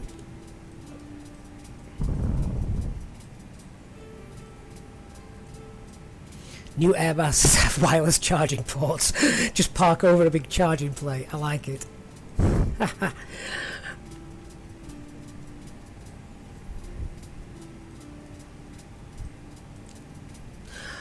Yeah, so if we had have done this flight after tomorrow, I believe there would have been snow all over the ground.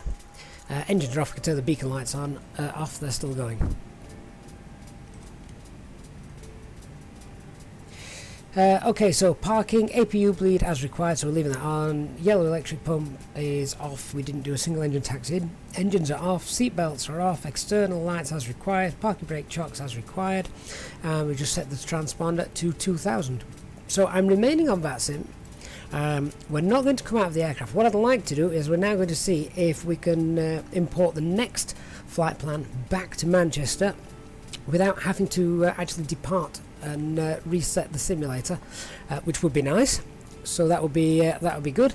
I am just going to come off the microphone while we do that. I'm also going to grab a quick sandwich before we start the journey back. So I shall be back with you shortly for the return flight to Manchester. Thanks for watching, and I'll see you all again in around 20 minutes.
Okay guys, so let's see if we can get this return leg sorted.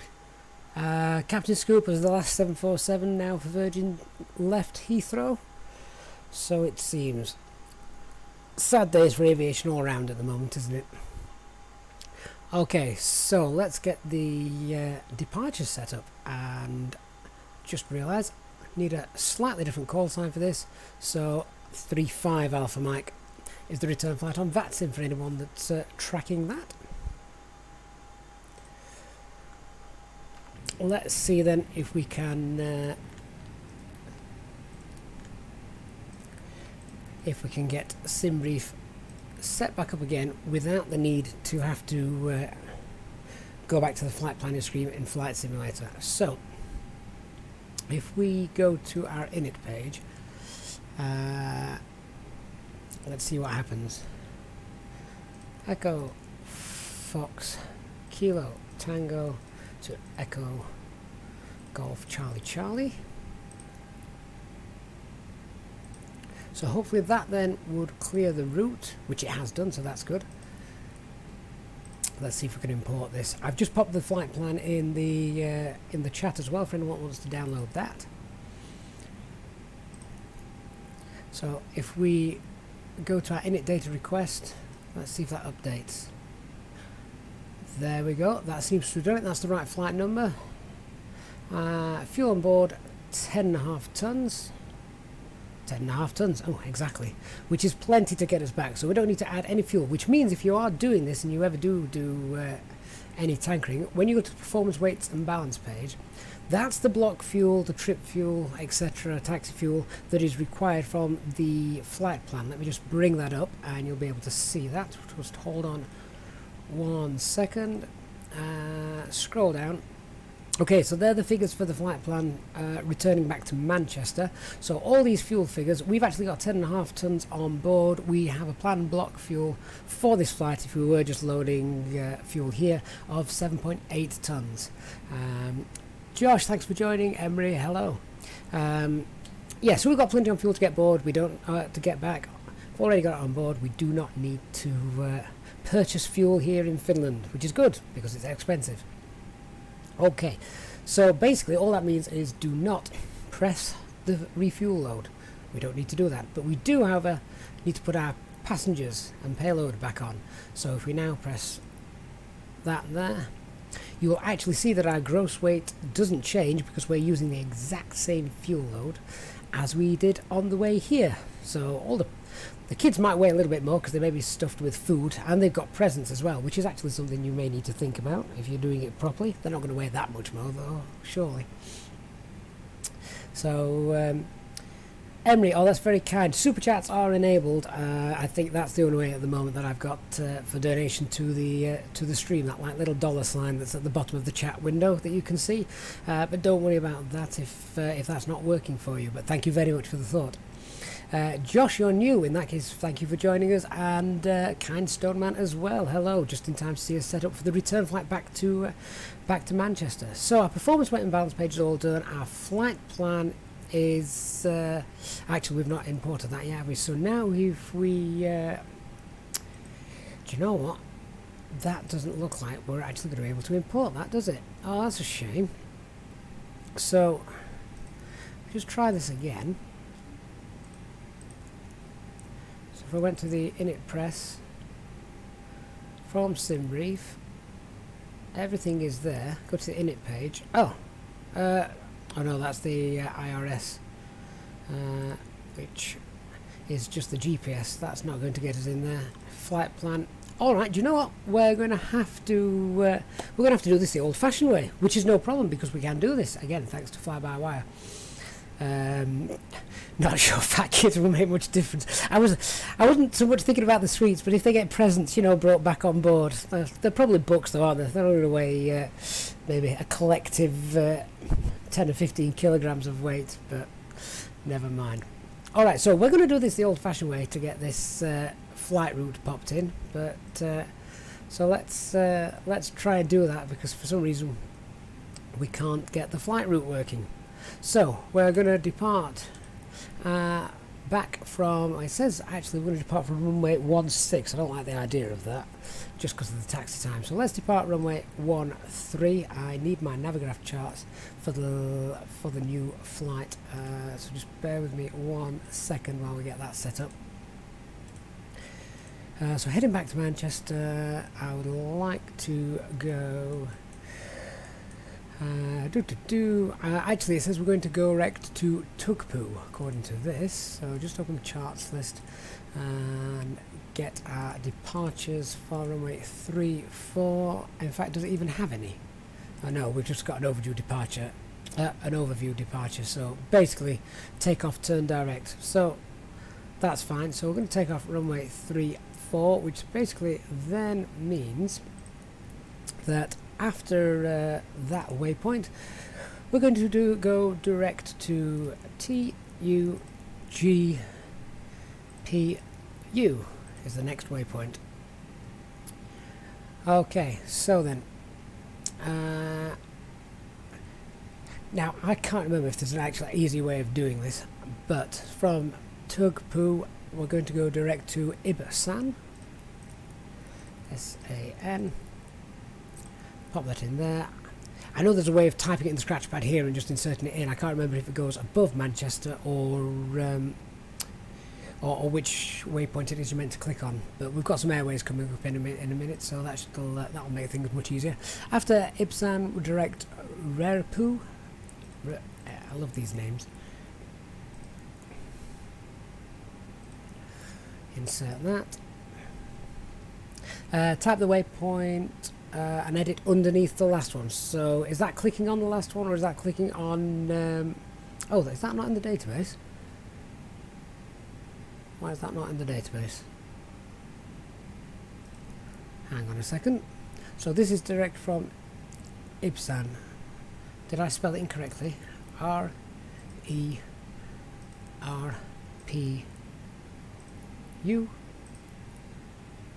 Not in database. Okay. Line underneath the last waypoint. Let's go with that then, HD, because that would be a lot quicker, wouldn't it? So we can't go to Repo. That's missing from Flight Simulator's database. So we'll go for the next one, which is ALOTI.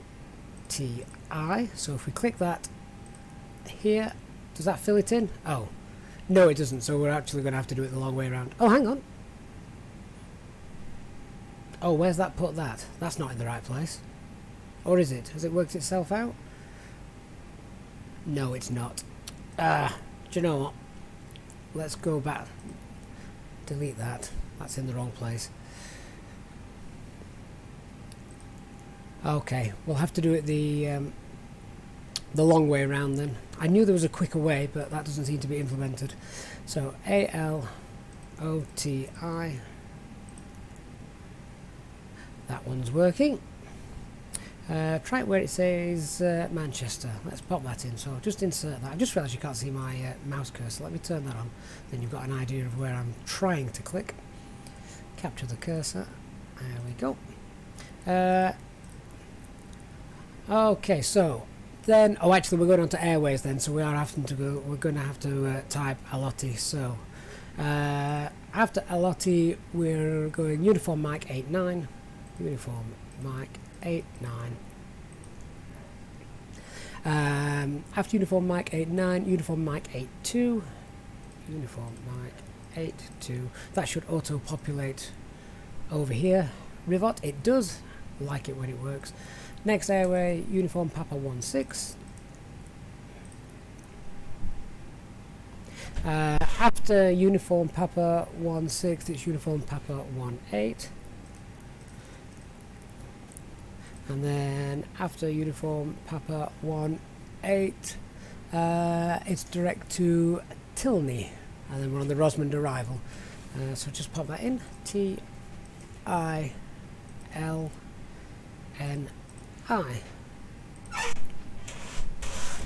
Insert that, and then we're landing on runway 23 right, which is correct. Normally it tells us runway 23 left, so I'm glad that's correct. ILS arrival, runway 23 right. It will be the Rosmond 4 Delta arrival. which is not there. Why is that not there?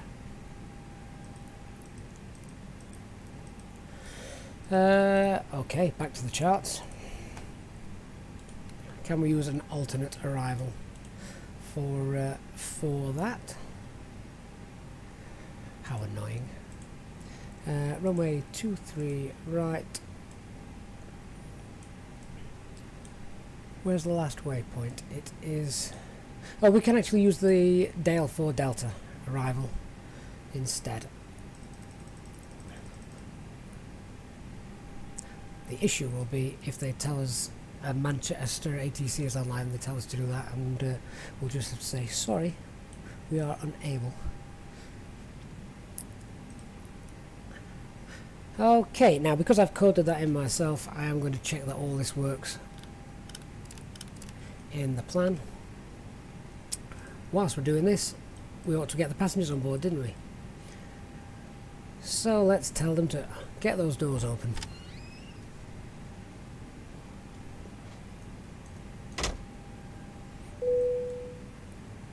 Cabin crew, I have to get going now, so as soon as you're ready, come on and start letting passengers on board. Okay, no problem. That looks like an interesting approach, but ATC will be online, or we'll vector ourselves in for runway 23. We're not going to be flying that particular route that it's given us because that looked rather messy.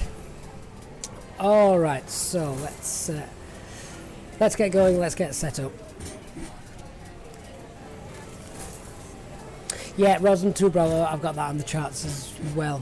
I think Dale 4 Delta is one which just extends a little bit further out, so I'll just pop that in.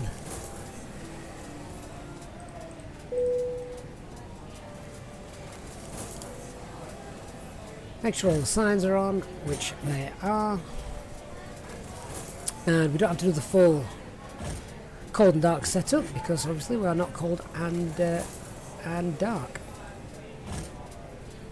Okay, just back to the pages. So zero fuel weight for this flight is, now this is interesting, where are we? Where have we gone? I've lost it. So zero fuel weight is 52.9.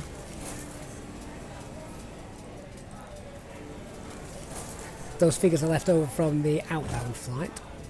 Actually 52.9 is probably 53, isn't it? Rounded up, 53.0. And we've got a current block fuel of 10.4.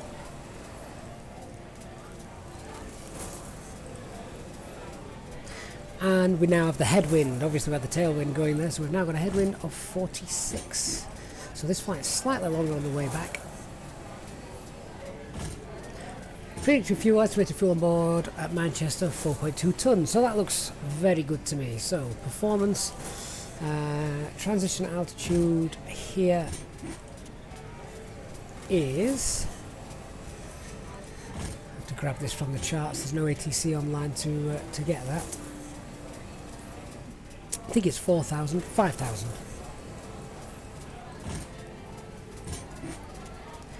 Flaps 1, we'll do a toga takeoff. Short runway, which in the real world would probably have lots of ice on it. So our V-speeds are obviously much less because we're not as heavy as we were when we left Manchester, so that makes sense.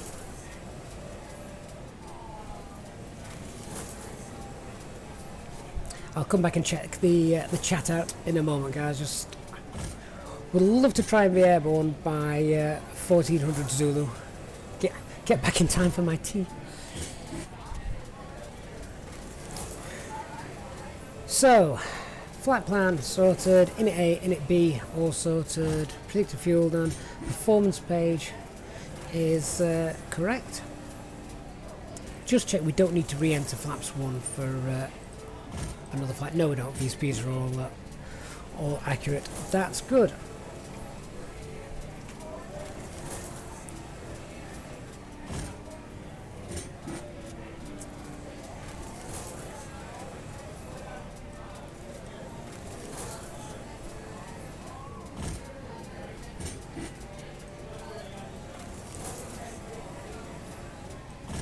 HD, quick question for you. Even though we're currently sat on the ground, it's obviously cold. I think it's 1 degree. And very well, it was overcast. I can see the moon there. But would full de-ice be on, or would it just be the window heat that would have? Would you still have the wing on, or would you wait until engines were fired up before popping those off prior to takeoff? So, quick question there for you. Thank you for the subscription, Rudak. That is greatly appreciated. Okay, so now we're finished. Let's get rid of that for you. Don't need that anymore. Flight directors turned on. Pop on the constraints.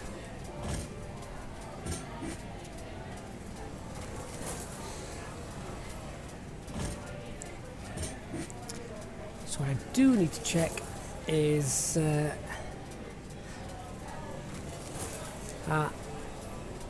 terrain around the airfield. So on takeoff we will make a right hand turn to go direct to Tugpu.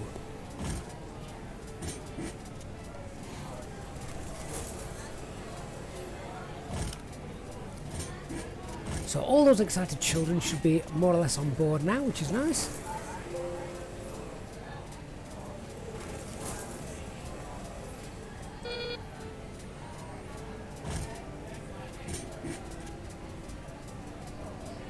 Hi Captain, all passengers are on board and doors have been closed. Great stuff, thank you very much.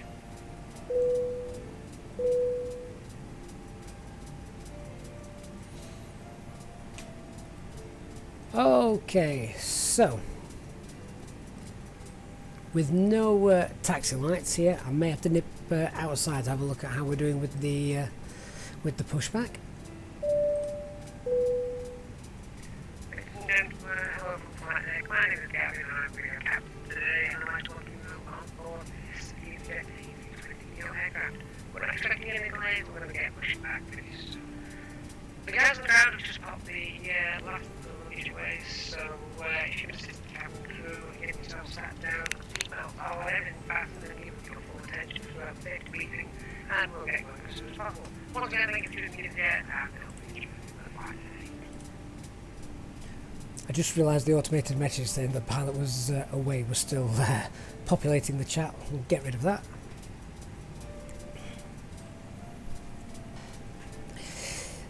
Yes, Racket, you're quite correct. We'll get rid of that. I'm most certainly here. All right, so do we have a pushback tug?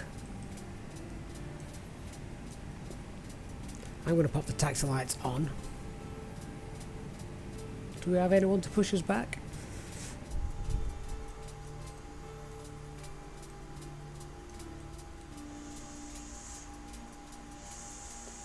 If I contact Microsoft Flight Sim ATC, will they actually push us back? Let's find.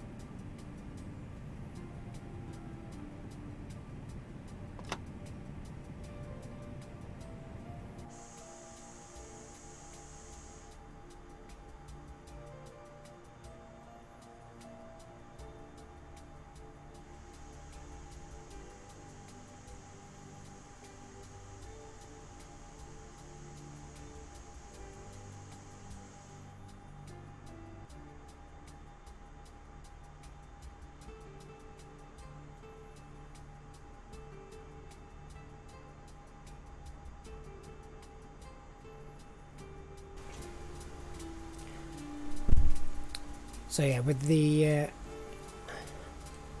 taxi lights out of service, we're just doing a taxi out. Look at all that, the icing has disappeared, so that's good. There are 6 emergency exits on the aircraft. Take a minute to locate the one closest to you. So now we're in place, let's get those engines started. Count the number of rows to the exit. Should the cabin experience pressure loss, Blasted Kid, hello my friend, thank you for joining us. J Hog, you've not missed it. We've took off from Manchester, arrived in Lapland, and now we're on our way back. Hopefully to be on the ground at Manchester for about 5 o'clock, in time to cook tea for the kids. emergency landing and evacuation. Leave leave your carry-on luggage and items behind. Neither rafts are located below. Have we not done the ignition start? Oh, thanks, HD. It's been a long flight. There we go. While we wait for takeoff, please take is there a sound setting for the cockpit wind noise? I don't believe there is. Not that I'm aware of, anyway.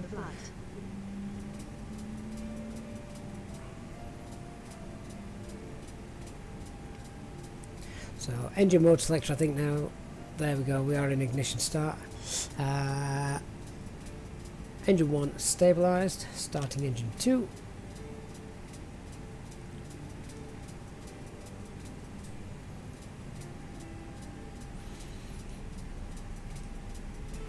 Now, Eurocontrol North is online for our journey back, which means, do they cover us? I would imagine they do. Above flight level 240. Let's just double check. So they do.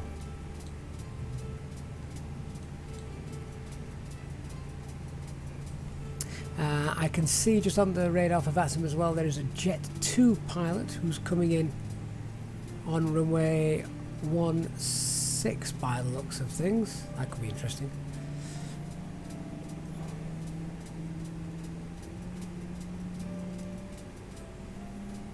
In which case, this could delay our takeoff. What I might do is I may have to be a little bit naughty and just disconnect from VATSIM for a second. And then we'll come back on while we're out of his way. Otherwise, we're going to be sat here on the ground for about 10 or 15 minutes.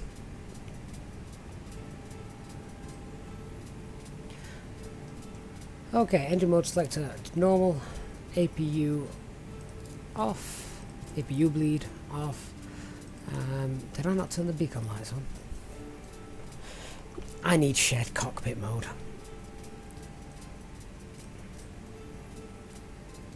Okay, let's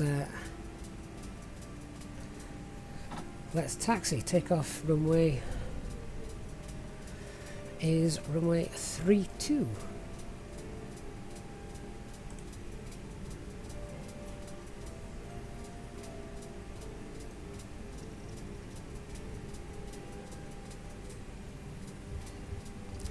There doesn't appear to be many lights on the runway, does there, at this particular point?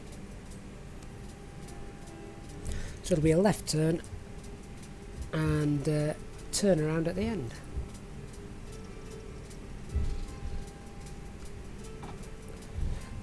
Flaps 1, spoilers armed.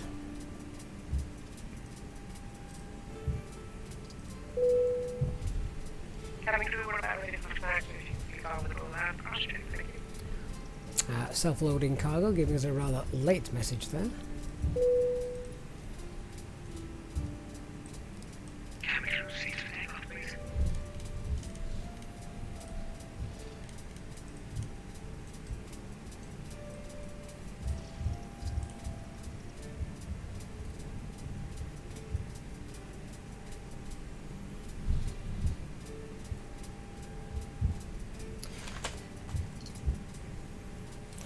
Okay, so admittedly, it's runway 34 as well, not runway 32. Admittedly, I am just quickly wanting to get us in the air so I can get this return leg in. So there are a couple of things that I'm skipping purely because we know they work in the sim. So things like our anti-ices as required, ECAM status, TO config and auto brake, which I shall set in a moment, and we also need to do the before takeoff checklist. So we've got the flight controls, which we know they're working in the sim. Briefing, which we've just gone through, is going to be a takeoff, and then it's going to be a right turn to our direct waypoint with autopilot altitude set to I believe it's 10,000 feet. Yep. Then we just need to check FMA and takeoff data. And we also, as well, as part of the after start checklist, just need to set our pitch and rudder trim. So just make sure rudder trim set 0, which it is. And as we have just done a flight, you can see the pitch trim does need resetting. Ooh. There we are. So, auto brake on, TO config check, normal. TCAS. Just pop a random squawk number in there so it's not 2000, and weather radar is on as well. So with that, I believe we are all good to go. Packs off for takeoff.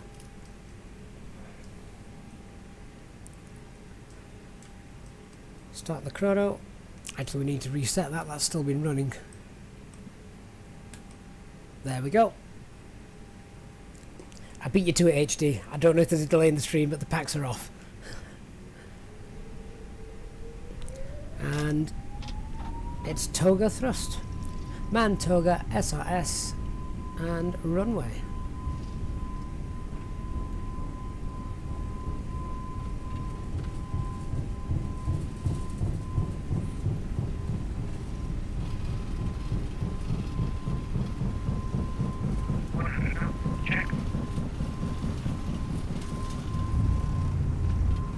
V1, rotate. Too low, terrain. Positive climb. Gear up. Too low, terrain. Too low, terrain. Too low, terrain. Too low, terrain. There's the ground proximity warning kicking in. Wonder if that's happened. See, we do have the takeoff inhibit sign there in magenta. I wonder if that's just coming because it's a second flight.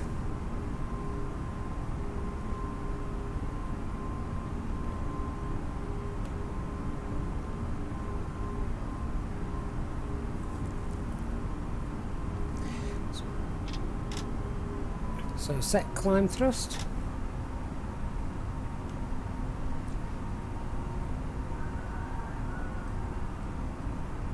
Just check that's in the right detent. It is now. Flaps up. Ground spoilers disarmed.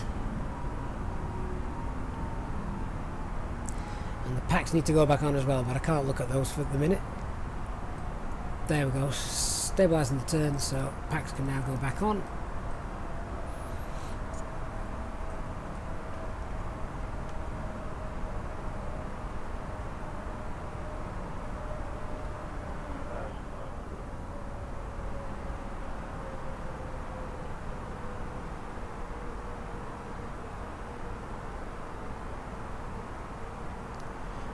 And with that, we can now engage autopilot to take us up to 10,000 feet.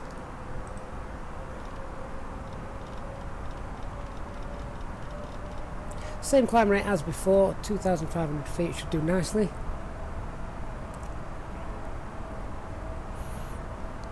Yeah, the aircraft did level off there, didn't it, on the if following the flight director. Not sure how accurate that is.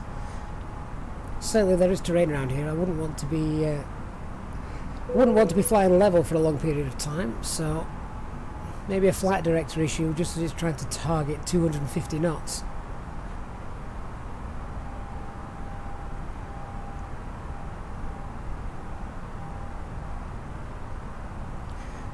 However, now we're back on our way home. Everything looks good. We're going up to 10,000 feet, so we can set standard pressure. And our climb rate, our cruise altitude for this flight is 380. So let's pop that in.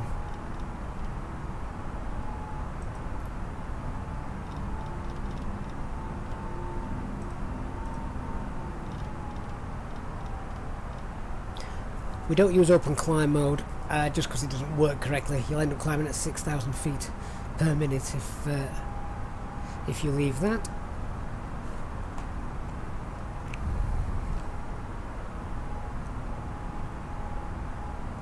Okay, I needed to be back in the air by 1400 Zulu, which is why we kind of raced through a few things there just to get us back in the air.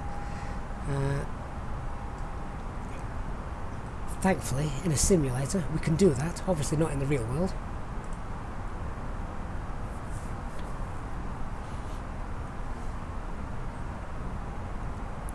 Let's try open climb then, HC, see what happens. So if we go into open climb mode, let's see what it takes us up at, shall we?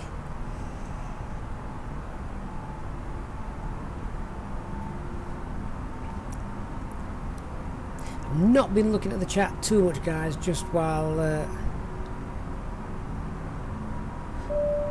I've been getting us airborne. Ladies and gentlemen, welcome to Manchester. The local time is 16:01. Unfortunately, the temperature is currently Welcome to Manchester. Celsius, Oh dear. 32 Fahrenheit, so if you have a jacket or coat, you might want to put it on before exiting the aircraft. Please remain seated until the aircraft... So 10,000 feet, speeds, lights going off. Electronic devices switched off. We've now passed 10,000 feet, so the nose will lower a little bit just as we start to accelerate to cruise speed. Yeah, that actually wasn't too bad, was it? I think it only started, it didn't go up to 6,000 feet like I've seen it do in the past. That was 4,000 feet, which passengers aren't going to be too upset about that, I don't think, are they? That's quite nice. We've got a company message which I'll look at in a minute. We're out of the cloud bank now, so we can turn off the ice. And we'll just see the remnants of the sunset over there. We'll be chasing that now all the way to Manchester.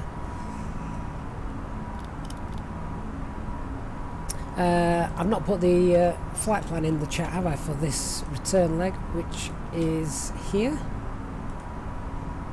There you go.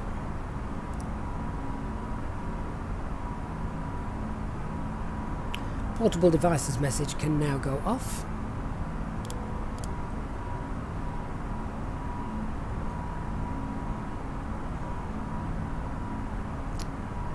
We could see the sunrise again. Obviously we're travelling south. We're not just going on a lateral line over to the west. So as we drop down the latitude, there's a chance that we could see the sun come back up, which is something I've never ever seen happen in the flight sim. So that'd be kind of cool if we saw that.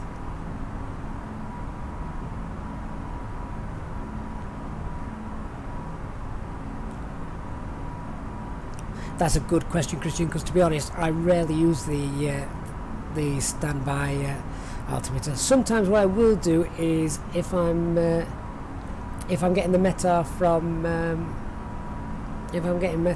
for the approach, I will pop in the local pressure on that one, just so we've already got that keyed in.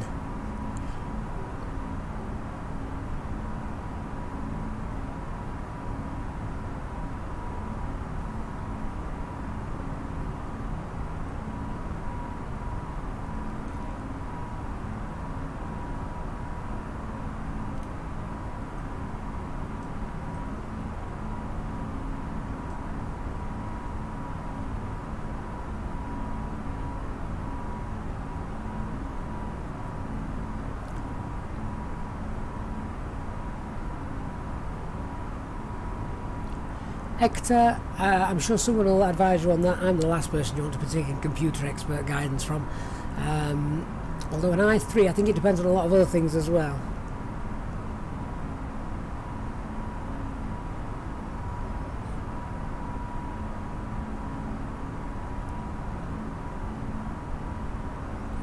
So we're still in open climb mode.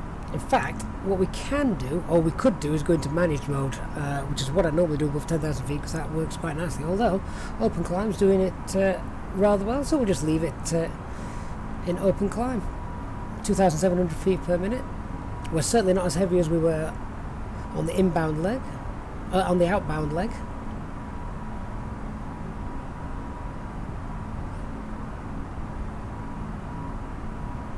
It's a shame I couldn't get the Simbury flat plan loaded in. That would have been quite neat. I'm sure I have seen people saying there is a way of doing it, so perhaps I've missed something. Turn the terrain radar off now. I think we should be pretty safe here at 22,000 feet.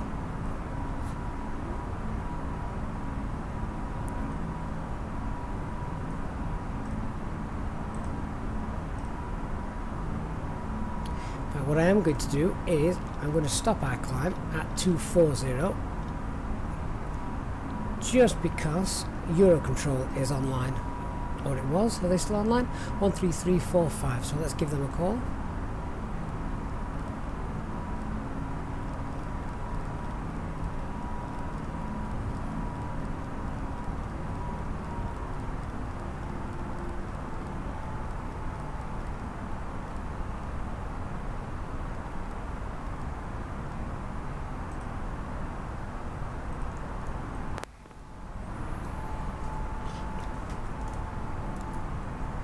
Now 610, roger, Bergen 8 offline, continue with Unicom 122, SLA, goodbye. Bye. Eurocontrol, good afternoon, Easy 35 Alpha Mike, flight level 240, requesting flight level 380. Easy 35 Alpha Mike, Eurocontrol, Alpha, identified flight level 380. Flight level 380, Easy 35 Alpha Mike.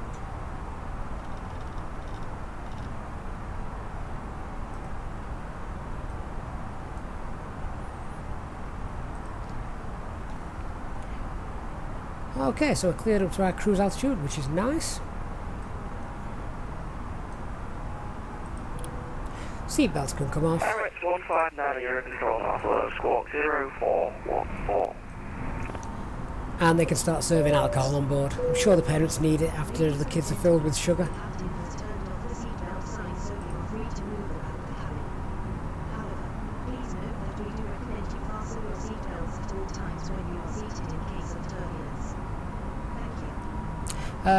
Roy Keller, have you got the A320 Microsoft Flight Simulator's A320 Neo profile in your SimBrief fleet?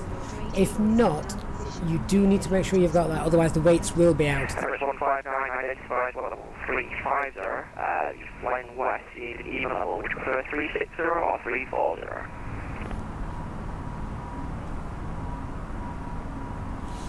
Aeronautics fanboy, yeah. After 1,000 subscribers, you can become monetized. I love that word. Since when did money become a verb? And Emirates 181 calling. For United White 1, Eurocontrol Alpha, identified 380, continue direct bound. So what I'm going to do is just check that company message, see what we've got there.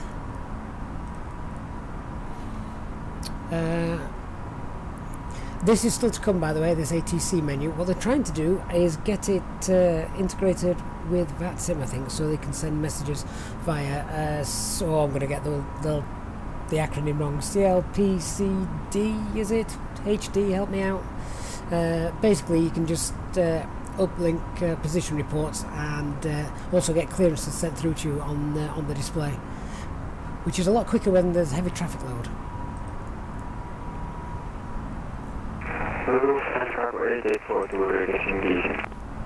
Lufthansa Cargo 8842, send flight level 240, report passing 250.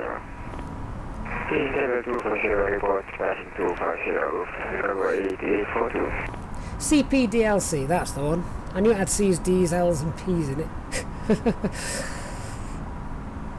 Now what does it stand for? It's great for not missing frequency changes, that's a good point. AO34 Alpha on Twitch, hello, thanks for watching. So what I'm going to do, same as we did with the outbound leg, I'll come off the mic once we've reached cruise altitude. I'll be back for the descent into Manchester. Roy Keller, you still have to put the figures in manually for them to be correct using my airframe. Oh, that's strange, because I always get them very, very accurate, so I'm not sure what's happening there. It's definitely nothing to do with the format that you're using. It doesn't matter whether it's EasyJet, British Airways, Lido format, it should always be exactly the same.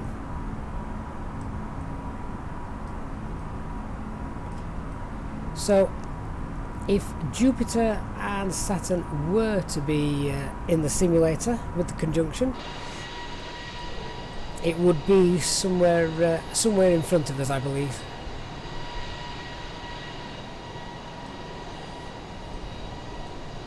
Controller, pilot, data link, communication. I should probably have had a guess at that, shouldn't I? We could probably have worked out the pilot data link and filled in the blanks ourselves.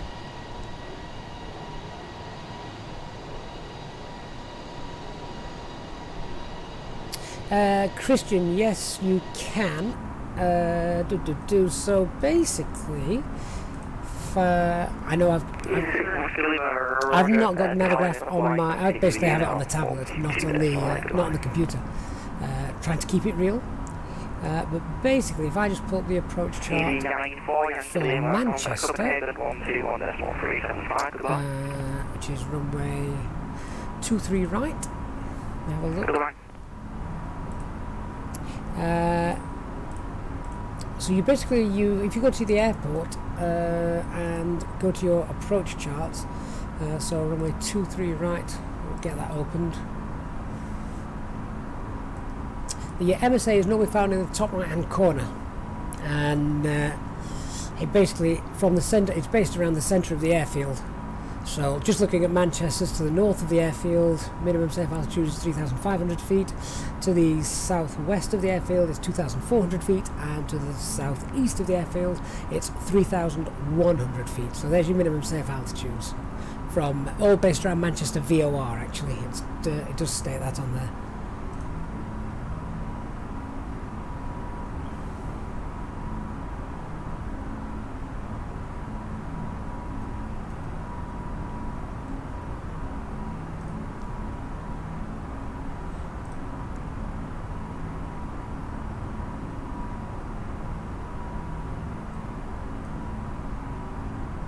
So, how many of you are also flying here with the A320NX mod stable build?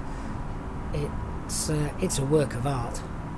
It really is stable, and they're already planning things for the next build, which is wonderful. To be revealed in time. So if that doesn't make you want to hit the subscribe button for notifications of videos that are going to be upcoming and previewing, I don't know what will. Yeah, HD. So the one at Manchester is actually centred around the MCT VOR, which it does state on the Jepson charts from Navigraph. So that's there for you to check if you have a Navigraph subscription. So HD, have you done all your Christmas shopping? Are you done for the day, or have you still got to head back out? Jack Shack, using the development build, not had anything weird happen. No, even the development build, before anything gets put into it, are normally put through its paces by a bunch of QA testers. So they're usually pretty good as well.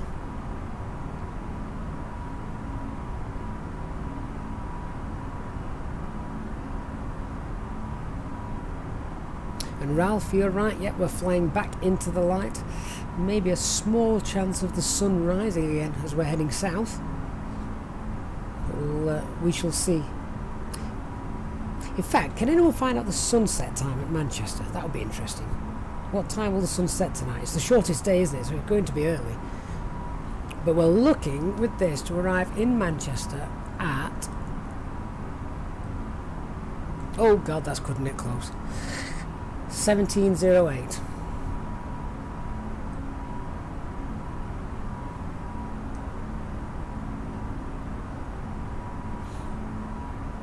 Luke Joseph, look I suspect that means A320NX.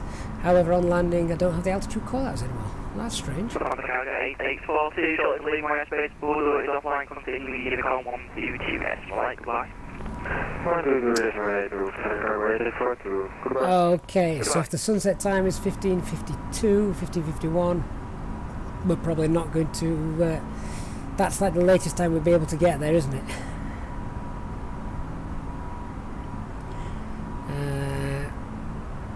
We really are chasing the sun. We're almost an hour behind. Obviously we're higher up, so it'll set a little bit later than it would at ground altitude, ground level.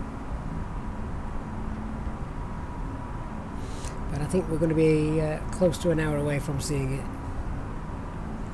If you guessed that, wow.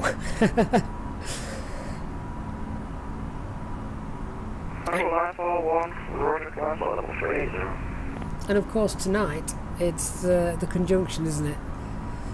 Where I am, I think it's just cloudy all the time. And we're not on high enough ground to actually be able to see a decent horizon. It's always obscured.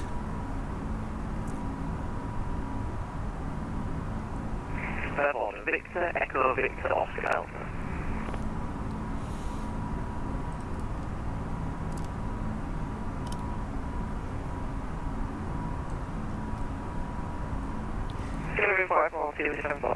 Okay, so we're now at top of climb.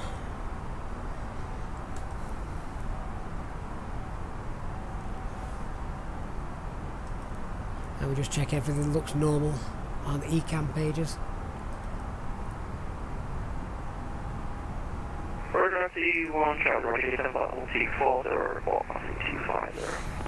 Not sure the landing elevation auto should be set to minus 2,000 feet. I'm guessing there's a bug.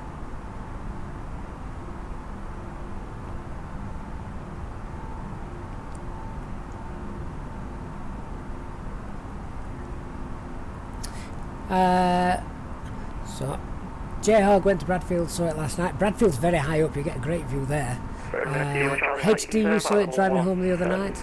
I think my problem is that there's a big hill in the way, so my horizon's actually quite high up.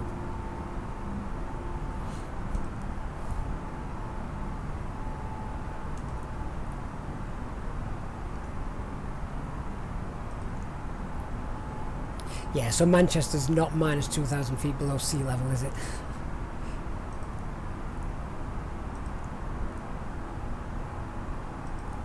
North, good day, Lufthansa 500 Papa, inbound Transfer, heading level 258 and level 380. Lufthansa 5 Tango Papa, your control on below, I'm closing in 2 minutes, so just continue with Unicom 122.84. Okay. Again, 540, no HD at Lambert, continue with Unicom 122. No HD, we've got the APUs turned off. What were we checking? The APU ECAM page.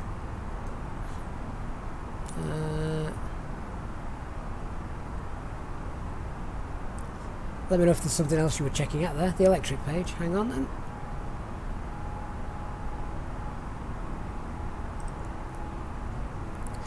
Oh yeah, APU generator. Shouldn't be on, should it? Something else to report to the guys at base.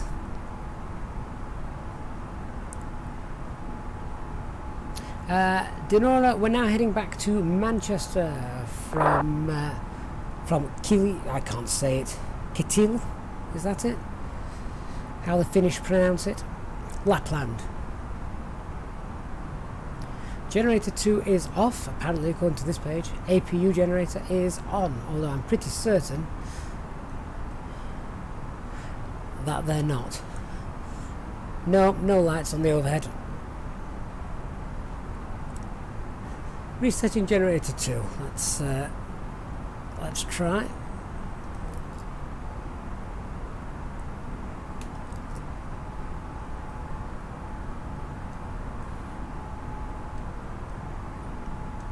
Nope, generator 2 is still off. Oh well, how important is it? Roy Clay, yeah, that's true. There was a lunar eclipse, wasn't there? Or is it a solar eclipse recently? The moon passed in front of the sun. Oh, that's a solar eclipse, which was also modelled in VATSIM. How amazing is that?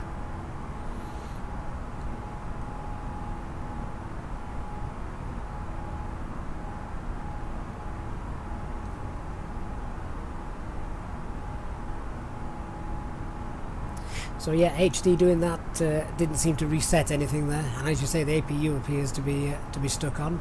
But flag that up with the developer team. Okay, guys, so we are 24 minutes into the flight, and I'm going to come off the microphone in a minute. I'm just going to try and troubleshoot this little issue here that we've got. So it's very important. Turn the APU on, let's see what happens. So if we turn that on, 3,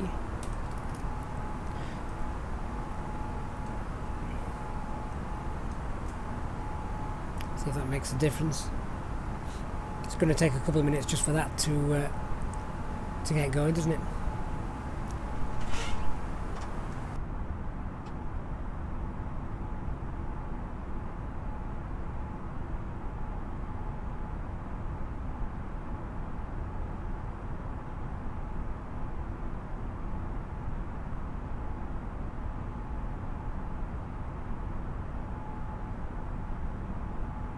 ESG-847 requesting 1 minute out. EG-847, I'm closing in a minute, so proceed as you wish. Roger that, 8407.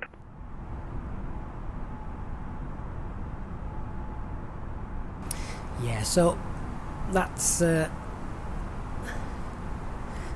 not quite operational, is it, at the moment? There's still a few bugs in there, and we know the hydraulic page isn't functional.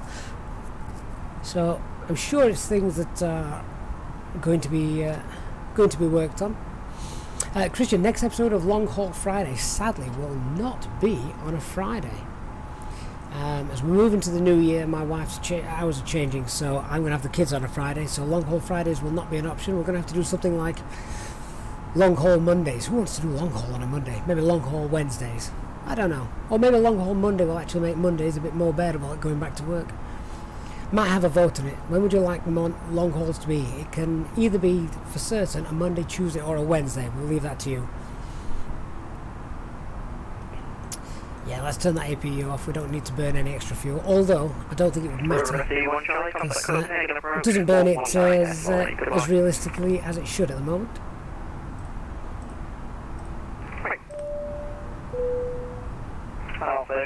Control north is now closing broadcast unit on 122.1.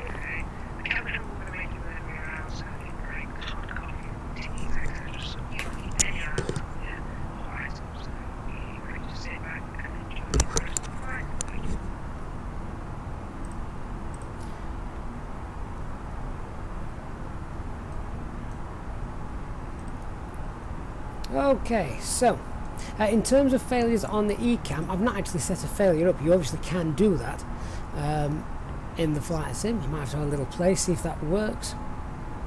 But as Christian has just said, going to grab a coffee, be back real quick. I'm going to come off microphone now until we start the approach into Manchester. So just so you're all aware, the flight time is 3 hours 16. We're 27 minutes into it, and our current ETA is roughly about 5 o'clock GMT, or 1700 Zulu time. I could do with a straight in approach, otherwise the dog's going to get my tea. Okay, I'm going to grab a quick drink, but then I will be back in the chat room, so be able to speak to you on there, and you'll hear from me again soon on the approach into Manchester. Speak to you soon.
Gentlemen, we are about to serve our dinner menu. Please make sure your tray table is in the down position and clear any items from the aisle. Thank you.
Ladies and gentlemen, we are about to serve our drink selection, including tea, coffee and cold beverages. Please make sure your tray table is in a down position and clear any items from the aisle. Thank you.